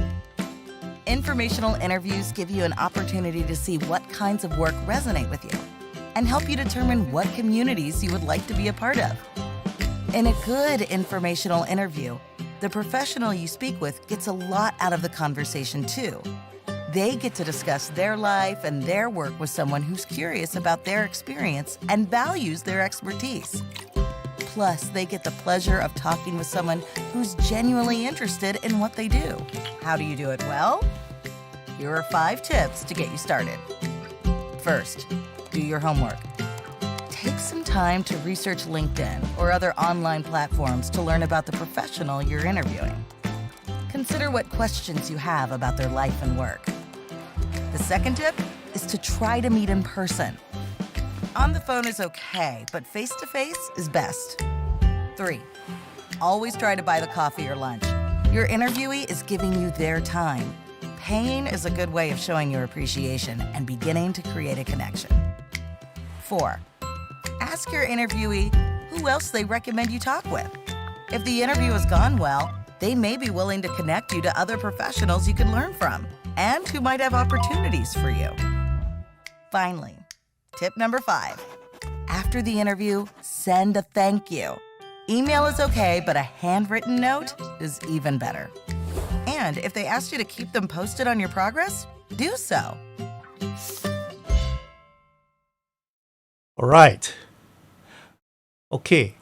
I'm going to skip the rest of the slides because I think we don't have much time on that. So let me just round off to this portion itself. My apologies for the camera. Let me just see if I can fix the camera here, because I think my camera has gone kaput for some reason. Okay. Let me just tag on this first.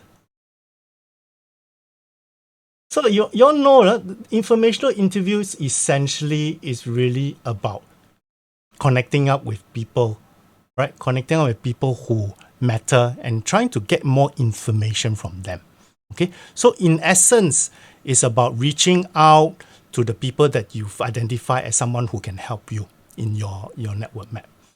Okay, so that is the key thing. Okay, so I can't resolve the image problem now, so let me just come back to the class first. All right. Okay, so we talked about how to attract opportunities. Okay, we talked about how to attract opportunities. So in this portion itself, we identify who can help us and what can we say. Okay, so that is the essence of how we communicate to everybody. All right. So any questions at this stage? Any questions at this stage from anyone? Questions at all? Okay, so I think nobody is there. So let me then just round this off with the last portion. So let me just go into the menu. Okay, all right. So let's go on to the last one, which is managing the personal brand itself. Okay, so again, it's not just about talking about the personal brand. It's not just about reaching out to people. We have to consistently manage the brand as well. Okay, so that's very, very important. So what are the things? Sorry, no, Ajay, it's not a slide. It's actually my camera. My camera is supposed to be there, but never mind. Okay, so Linda, is information interview recently happened only? Last time we don't have this. No, information interview has been around for a long time. Okay, just that maybe people don't talk about it too much, or maybe they call it in a different term. But if you Google information interview, there's a lot of information out there. Okay, so I think sorry, I don't have time to talk about this, but I think maybe later on I will address this. Oh, I see what you mean. Okay, so let me just do this. Okay, sorry about that. Okay, so personal brand. Okay, you want to make it intentional. Okay, so here we are talking about managing perception and credibility. Okay, managing perception and credibility. So that's very, very important. And how do we do this is by looking at the things that we share online. Okay, the things that we share online. Okay, so this slide I showed you earlier, okay, talking about what articles you share, what articles you write. And remember, I told you that even those of you who are not very good at writing, okay, you can actually curate your own articles. In other words, share what other people are writing. So there's this rough rule of thumb which is called the 5-3-2 rule. Okay, so curate. That means curate means getting together information from other places and sharing it with other people. Okay, so 50% of the time you can do this to share the relevant articles. If you're inclined to write your own posts, you can spend 30% of that. And then the last one, which I think a lot of people miss out, is this notion of telling people who you are, making people know that you are human. Okay, humanize a post to show who you are. Right? So that's so important. So please don't dismiss this. Okay, so that's then the next thing that we need to do in order to manage our personal brand is really looking at how we update things, how we in terms of status and the things that we do. So we have to be relevant, timely, and then we share the relevant information that reinforces our personal brand. Okay, so that's so important. So maybe we can spend the next 5 minutes or so before I round the things up. Is why don't you just spend the next 5 minutes, create a post in LinkedIn, about what you are doing now. Whether you are doing this, attending this workshop, or whether the contents of this workshop has created something in your mind to tell you, hey, this is something I want to do. Okay, so let's spend the next 5 minutes on this. Then let me try and resolve things on my side here. Okay, so I see you guys in 5 minutes.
Okay.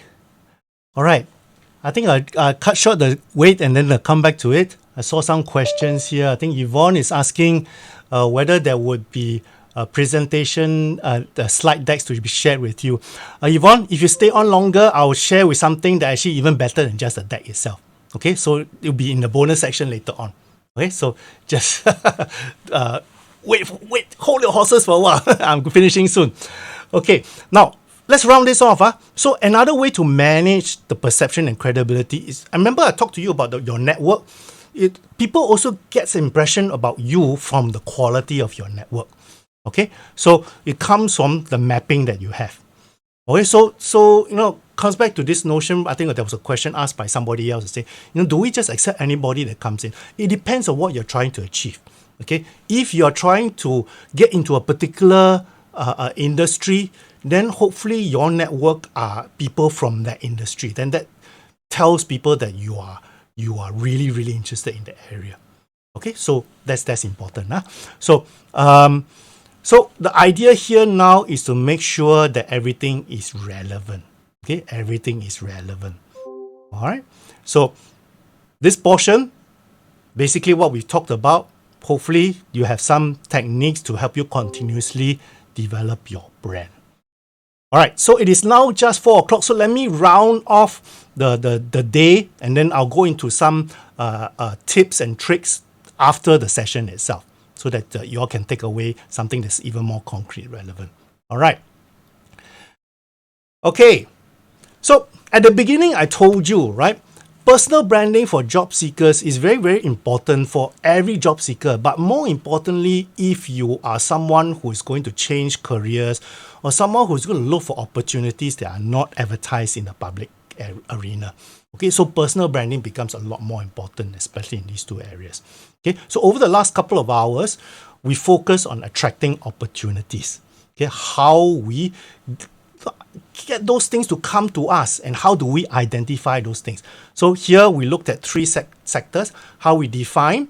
Okay, so we'll talk about the job search process. Where does the personal branding play in the job search process? We talked about what your goals are and what your positioning is. Okay. Then we talked about communication, and essentially we're looking at telling people who we are and what is the process of building relationships. Okay, we talked about the map, we talked about the plan, okay, we talked about the bucket list. All right. And last part, which was a slight interruption, but nevertheless, we talk about how you manage your personal brand, and we focus here on managing perception, managing credibility. Okay, so really, at the end of the day, hopefully you got these 3 takeaways: how to best leverage on your personal brand and to your strengths and your objectives, how to identify who can help you and what you can say, so the personal pitch, and then also your problem solving skills. Okay, and then what are some of the techniques to help you continuously reinforce and develop your brand itself. All right, so always come back to this. No matter what you think, all right, employers are in general risk averse. So you got to become an asset, not a risk. And the best way, in my view, to become an asset is how you can help them solve their problem. Okay, so important. So please remember this. Okay, I came across this saying from Oscar Wilde. Okay, just about a couple of weeks ago. So here it's really about whatever process you are going through. So important to be authentic. So important to be authentic. Okay, so especially in the area of personal branding, okay, it's no use trying to be someone that you are not. Okay, so I think at the end of the day, whenever you position yourself, whatever you position yourself as, it has to be something that you can build on, something that's you, something that you do naturally. Okay, so you have to be authentic. So that is the underlying factor for any relation, anything that to do with personal branding. Okay, so we've got another few minutes. Let's address any Q&As. Anybody got any questions to ask? No worries. I think before I go into the bonus things, I just maybe spend 5 minutes on this. Anybody got anything they want to ask? Maybe I just unmute people if you want to talk instead of. Anybody? Or if not, then I'll go straight into the bonus part. Okay, yes, Yvonne. What is your question? Hello, hi. Hi, Yvonne. Yes, hi. Can you see me? Yes. I can't see stuff. Okay. I actually wanted to ask about this job search journey. I have an email Ah. that I use for everything. Ah. So I was wondering if I should use a separate email. Because this particular email also links to my social media platforms. Okay. So that's why I only use this email. But then I also have other emails coming in, Okay. which I have already categorized in folders so I can ignore them. Okay. But sometimes I ignore too much. I ignore some of the emails that I'm supposed to address to. So my question is, do I set up another email account just for this job search purpose? Okay. A lot depends on what your email address is right now. Okay. Now, I'm not going to ask you to say it out loud. Okay. Because if your email name, the email address is very frivolous. Okay. So I'll give you an example. I had a client last time. His email address was ginandtonic@gmail.com. Okay. Gin and tonic, okay. Yeah. So imagine if you use that same, he used that same email to apply for jobs. What sort of impression will he give to employers? Gin and tonic. Yeah, right. Not.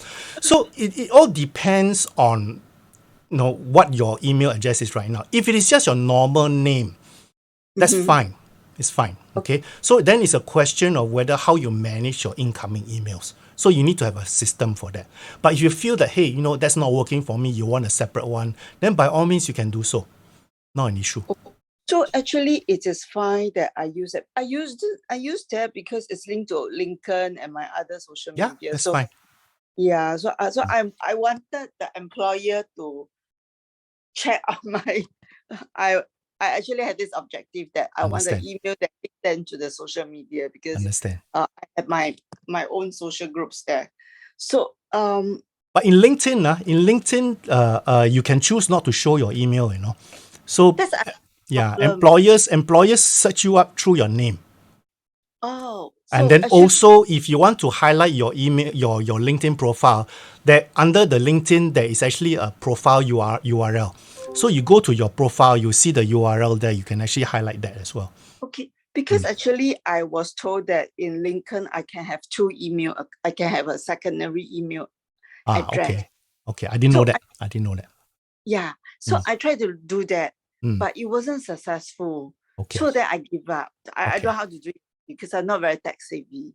So yeah, I asked you about the presentation slide because I missed the first 20 minutes. Okay. I later on I'm going to show you how you can catch up on the first 20 minutes. Okay. That's Don't not worry. very constant. So Don't I'm worry. so sorry about it. No worries. Okay. Also missed the first half of it because I went for the eyes review. Ayo, you miss so many things. Okay, I'm going to show you how you can catch up. Okay, I can show you how you can catch up. So let me just address any other question. I got two questions. Yes, Linda. First question is the linking. I went to linking to apply for my job, and then I able to attach my resume to the linking. So when I attach my resume in the linking, they already got my phone number and my email. So the employer can call me, right? Yeah. I think that's the purpose of the resume. You need to have your contact in there. Through the linking now, because I received a lot I of, see. So you put your resume online on LinkedIn to download. Is that right? No, because I have my resume on my laptop ready. Yeah. So in the linking, when they when I go in and they ask me to apply for that job, I click apply. Then next after they could go next and then they got download your email your upload your resume. So I just upload my resume and after I submit. That's fine. That's the normal application process. Oh, okay, so good lah. But so far, I don't know whether they call me or not. I can't because some of them they call me. They say I apply. I'm not sure whether through LinkedIn, because I also apply through my Career Future, and also apply to Job Street. That kind of, I don't Is know, it the same company, the same role? different company, different company. Yeah, of course, the Okay. role is about the same one, but different Okay, company. so yeah. so that's the problem when we apply too many. Oh, We don't keep track. I don't Okay. keep track. Yeah, you have to keep track because it's so embarrassing. If somebody calls you up and say, ask you about this, and then you don't know where you applied. Okay. Because we have to apply for a lot of job in order. Okay. So that's where Okay. Maybe not a topic for today lah, but essentially, we have to move away from this mass application of jobs. Okay, because the problem with doing mass application is that, okay, number one is that we don't know where we apply to, but secondly, more importantly, is that we tend to do a standard application, a standard resume, which is we cannot. Okay, we have to customize our resume for every single different job. Okay, so that is the key thing. No, we are gone are the days where we can just send one version of resume to every other job. No longer the case already. Okay, so it's a time taken out, so you must be very fast. no, you have to move away from the mentality, Linda. It's not about buckshot approach already, because now it doesn't work anymore. Maybe it used to work in the past, but now it doesn't work anymore. You have to be very specific. It has to be customized. That's why you have to do your legwork, your research about what company you're going to apply to and how relevant are you to that company, to that job. Okay. And then the other question is, some of them they call me for the interview and then the first thing not all of them like that. Some of them the first thing they call you especially the recruiter, but some of the company itself, they ask you what is your salary range first. Okay. So they want to see whether it match to their budget or not. Okay. So many of times I notice in this case their budget is quite low one. So and then when they ask you about your last job, then it doesn't match. They will say maybe we don't want to waste our time, and then they just go on. You see, I understand totally where you're from. Okay, a few ways to approach this. Number one here is really, before you apply for that job, you have to look at your own salary expectations. Are you willing to accept that low salary? Okay, if you are, then apply. Then you should tell them, okay, you should then express that, okay, you are willing to accept that salary level. If you are not, then you apply and they call you up, then you are in a quandary, because you are not willing to accept such a low salary, but they're still calling you. Then are you going to proceed? Because if the end they offer you the job and then you tell them that you actually want to hire, then how is that going to match up? Okay. Now the other thing that hear me out, Linda. The other thing that you need to consider here is this: you have to look at what you feel your market value is. Okay, so you have to do some legwork there already. So when you feel confident in your market level, then you start looking at applying to jobs that actually match your market level. Because now, Linda, what's happening now is that you're blindly, sorry to say blindly, but you're doing mass applications. So you're just applying, click apply, and pray. Yeah. Okay. Doesn't work anymore, Linda. I'm saying this again. It doesn't work anymore. So that's why you come into that awkward situation when they ask you about salary level, and then you think that whatever you're going to say is going to price yourself out, because you put yourself in that position. Okay. So I mean, sorry, I don't have a lot of time to spend on this topic, but really at the end of the day, maybe actually I tell you what. Later on, I'm going to show you another workshop that I'm doing, which is next week, February 22nd, where I will talk about this in particular. All right, okay. Linda? Yeah. So if you can hold your horses on that question on February 22nd, I think I can explain more, because of time factor, and I see a lot of other questions coming on. I rather, give other people a bit of airtime. Is that okay with you, Linda? Okay, thanks. Yeah. Oh, okay. Thank you so much. All right, so let me just see. Okay.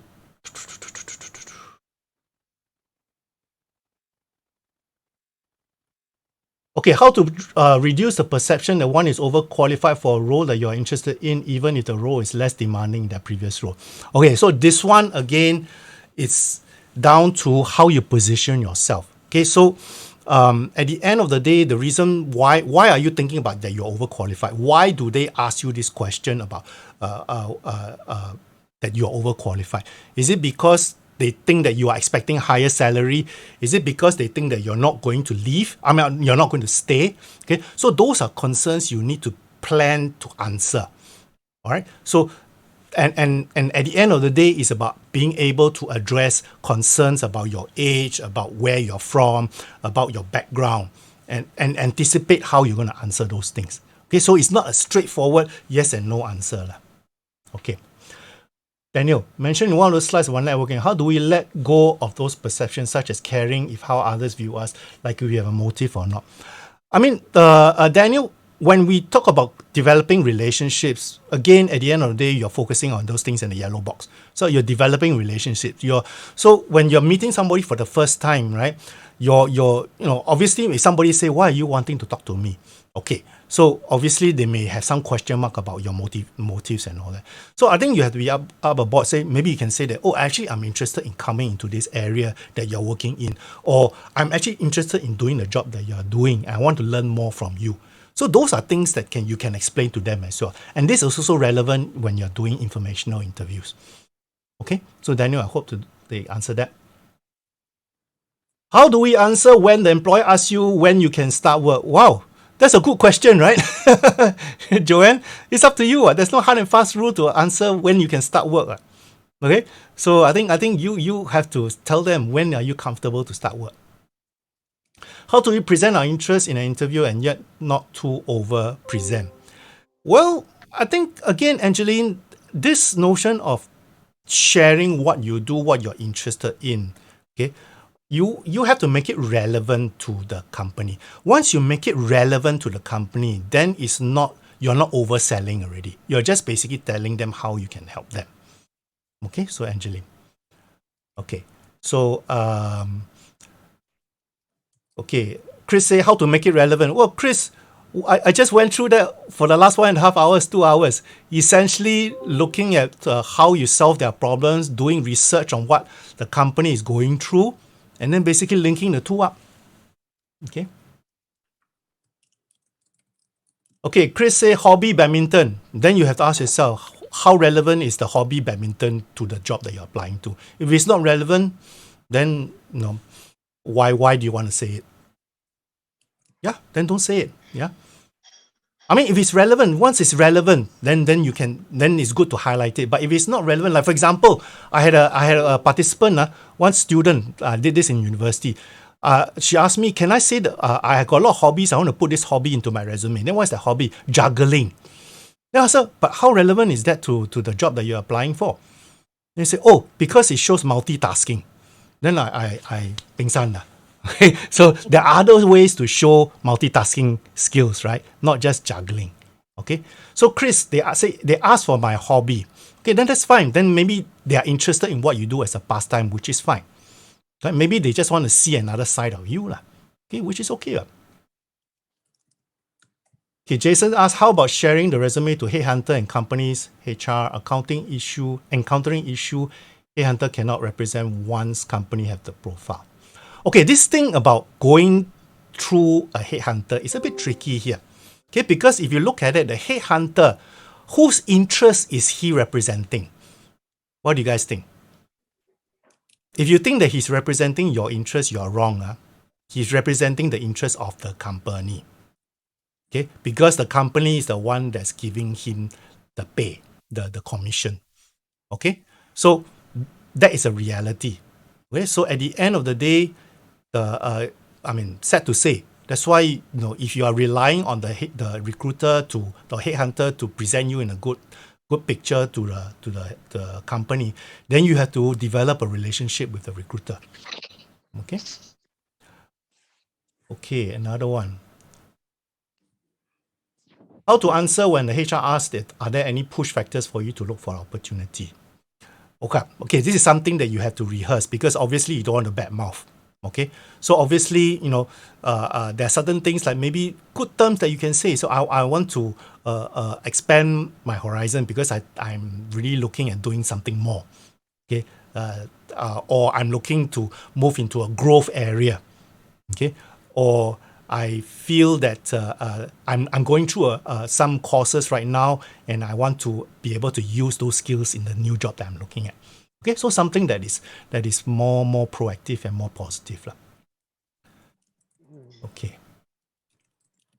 Okay, there were a couple of questions here about the gaps in the CV. Okay, so again here maybe the question is it's a very general question. Okay, because the gap again at the end of the day, you know, for those of you who have been away from work for a long time, okay, if you are blindly, I won't say blindly, if you are just applying to jobs blindly, that means you're just writing in and click and pray, just a bit like some of you are typing in and just pray and then praying for a response. Chances are you will not get picked up. Okay, if you look at it from the point of view of the recruiter, okay, they are risk averse, right? So they are only going to pick up people who fits their profile. So how do they fit their profile? They look at your job experience and they say that if you don't have the rough rule of thumb, if your qualifications and skills are less than 70% of what they're looking at or what they're wanting, then chances are you will not get called up.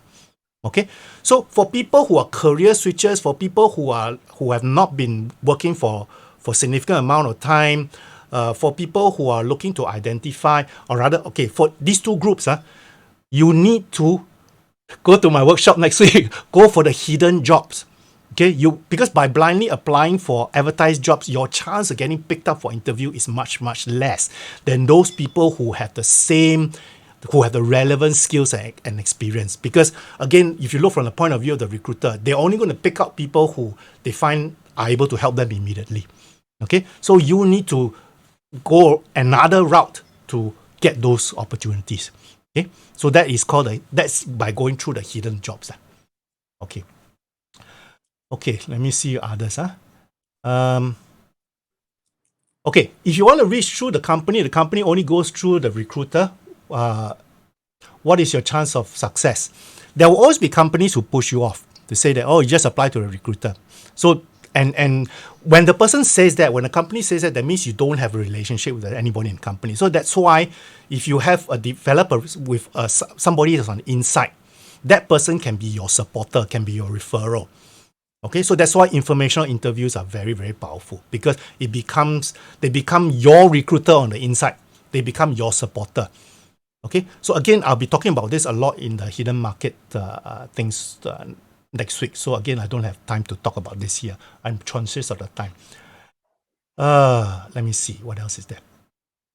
How to craft my branding CV where I have experiences and fit the job but no professional certification, tertiary education. Right, now, in the old days, tertiary education is important, right? But nowadays, while it is still important, but companies tend to also look at what relevant skills and experience you have. So if you're able to come across that particular portion, that you have the relevant skills and experience, then chances are you probably still get called up. However, if the job that you're applying for is very, very credential, you need to have certain credentials, okay? And that credential can only come from maybe you taking some courses and all that. Then you got no choice. So how do you know this? You can only know this if you do your research about that job. Okay. If you, for example, when I started on this journey as a career coach, okay, I found that I needed to get credentials as a career coach. Even though I have the ability, I needed to get the credentials. So I had to go for courses to get certified, so that people will believe that I can do coaching. Okay, so that's important. So you have to do your research. Okay, so that was from Jing Bi Ling or Alice.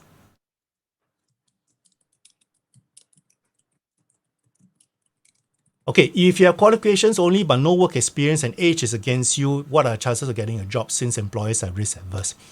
Okay, Teo, again, if chances are, if you are applying purely through advertised jobs and blindly applying without getting to know somebody from the inside, then your chances of being picked up is much lesser.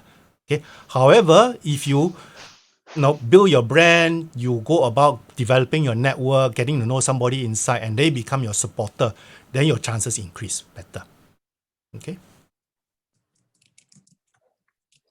Chris says, can you recommend any work or career support group, the Telegram or WhatsApp?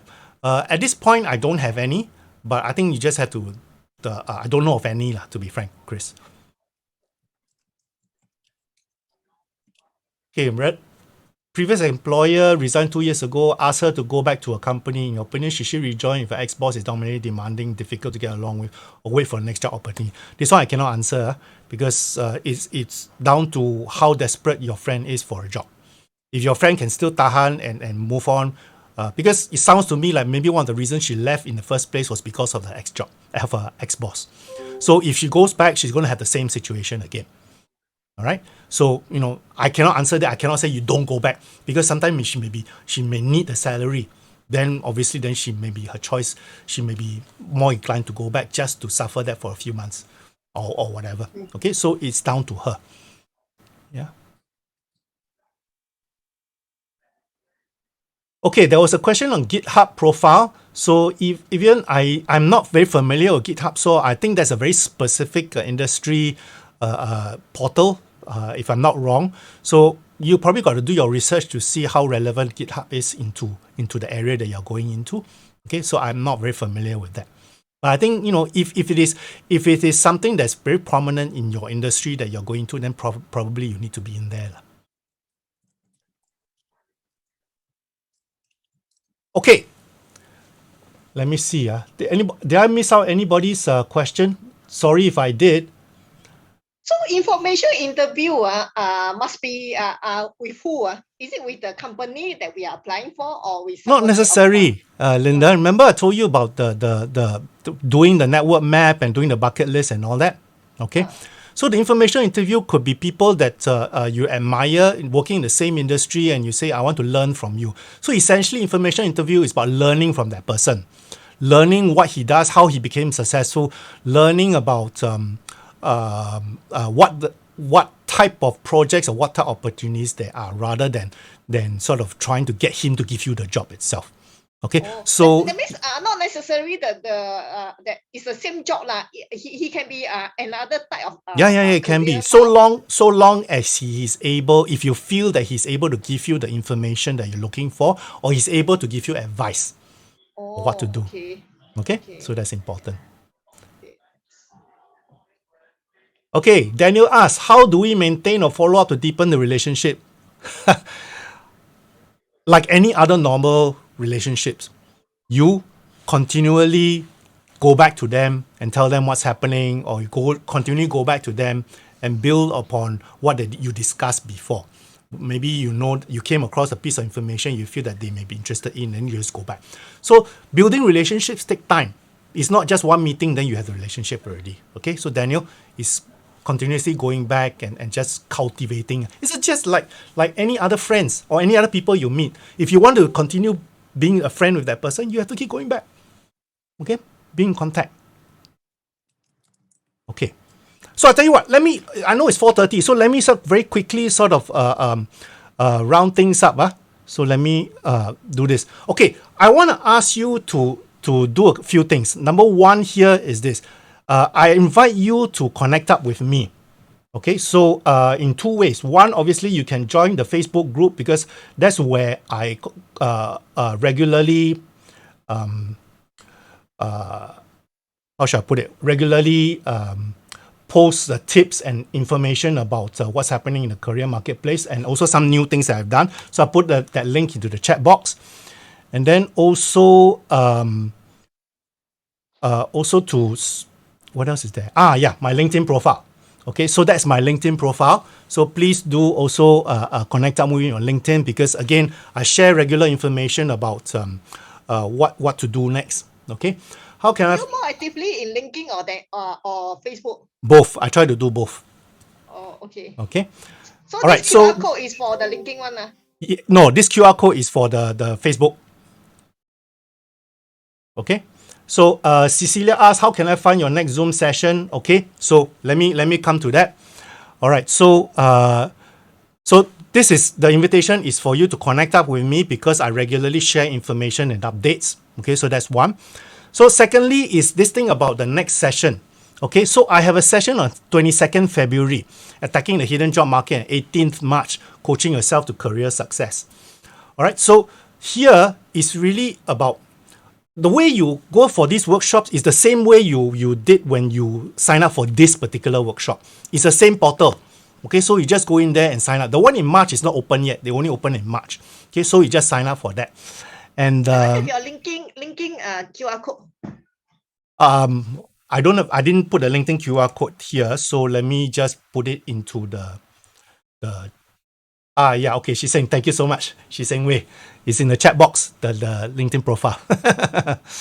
Okay, because otherwise there's too many QR codes, like you scan here, scan there, it's a bit legit, right? But it's not in QR code, huh? Okay. No. Okay. All right. So the other thing I need you all to do now, spend the next few minutes, is to fill up this feedback form. So I put the feedback form for today into the chat box as well. That's the QR code for the feedback form. Hopefully, you all found something useful for today. All right. And at the end of the day, I'm trying to give you as much as I can. All right. Now, coming back to topics, because I know that WSG has got a process where most of us will only do one topic a month. And this month is actually quite unusual. I actually do 2 topics last week and this week. Okay. So, and I know a lot of you are asking me about what other topics I do and how can you sign up for it. So I'm going to do something that's different today, right, which I've never done before, which is actually to come up with new topics. And then I'm going to I'm going to let you all know what those topics are so that you all can join in. It may be outside the WSG webinar series. It's just my own topics. Okay, and don't worry, it's free also. Okay, so no cost or anything like that. So, but the only way I can do this, the only way I can do this is really for you all to help me fill up some information. Okay, so this is the information that I will need from you. Okay, so essentially, it's really a little survey form. Let me again put this QR code into this URL into the chat box. Okay, so essentially, this is a short survey for you to tell me what other topics you want me to share with you. Okay, and if you want me to tell you, to highlight to you when these topics will occur, whether it's a workshop or whether it's e-courses or article, put down your email. Then I know how to contact you. Okay. Now coming to this question from Yvonne. Yvonne is asking me whether she can get a presentation deck. Let me tell you. Okay, first of all, I'm not allowed to share the presentation deck. Okay, for a variety of reasons. But what I can do is I can share with you a video recording of this workshop. Is that okay, Yvonne and all the others?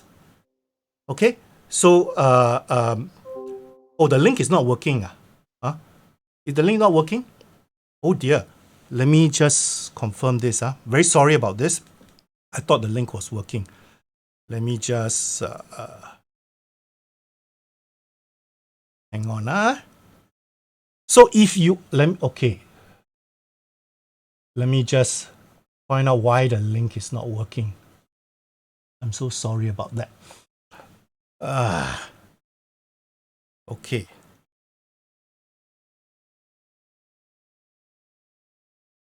All right. So yes, this is the one. So let me just share the full.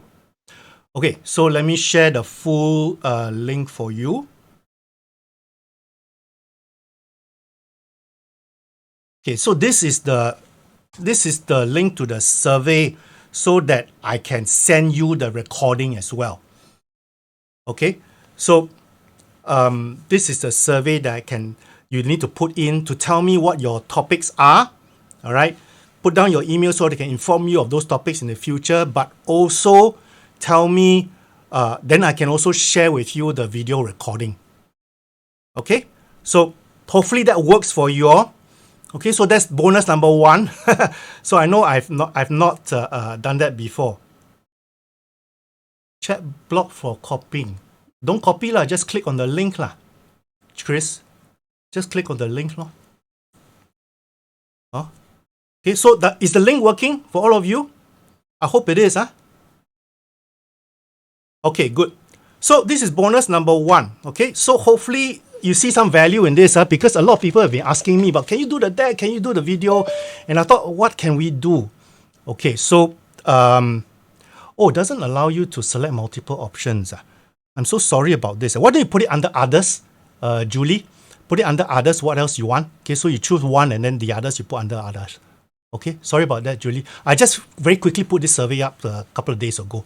So because I just thought that maybe many of you really want some way to continue this activity. Okay, Lim Miao Swan, you have a question? You can unmute yourself if you want to ask that question. Okay, so hopefully this is something that you all want to do. Okay, so this is the bonus number 1. Okay, so it's bonus number 1. Now, bonus number 2 is again is something to up to you guys.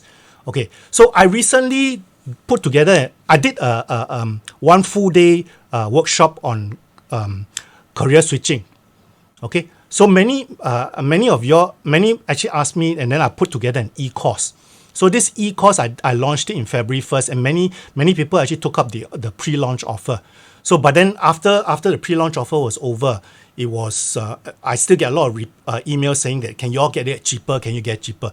So I don't want to sort of play out those people who sign up earlier. So I'm still going through another tier for you. So those of you who are interested in learning more about career switching and you want to do this e-course, so this is something that I can provide to you all. Okay, so it is basically a special offer just for you guys. Okay, instead of paying the full price, this is the offer for you. So you think about it. Okay, again, it's up to you. I'm no compulsion, no pressure for you all to get this up, because at the end of the day, it's up to you all. All right, so I'm going to share this link again into the chat box. Hopefully this one works this time. Okay, so again, this is only for people who have attended this workshop that you get this special price. Okay, because otherwise other people would not get, it will be a higher price or maybe even the normal price itself. Okay, so that is the second bonus for you all today. All right, so remember, the first bonus is giving me an idea of what topics they are, giving me your email so that I can send you the video recording. And then this is the second bonus about those of you who want to know more about career switching and also doing the thing is not working again. What is happening there? I'm so sorry about this, man. Okay, so let me see. Okay, this is crazy. Why all these links are not working? Thank you, Victor. Okay, so this is the link to the course itself. All right, so hopefully, yeah. It was working just now. Okay, so two bonuses for y'all today. But at the end of the day, at a minimum, please do connect up with me on LinkedIn or through the Facebook, right? So just to keep up to date about what's happening, and because I regularly share a lot of information. Okay, so just to summarize some activities, some final activities that you need to do. Okay, so is to connect up with me on LinkedIn. Go and fill up the feedback form for today's workshop, and then also fill up the survey for the new topics that you want me to conduct, and then so that I can inform you, and then I also send through the video. And then also, if you want to take up this offer of the e-course, then you all can do so as well. All right, wow, it's almost 4:40 already. I overstretched. So any final things? Anything you all want to ask before I close off for today? I know some of you all have gone off already. I hope you all found it useful. So I hope I can see you all next week as well. In the meantime, just take care. Right? Hopefully, be healthy. Thank you, Sandy. Thank you, everyone, for coming in again. And for those of you who come in before, thank you again for coming back in. So take care. Be safe. All right. I see you guys very soon. All right. Thank you. Thank you. Bye-bye. Bye.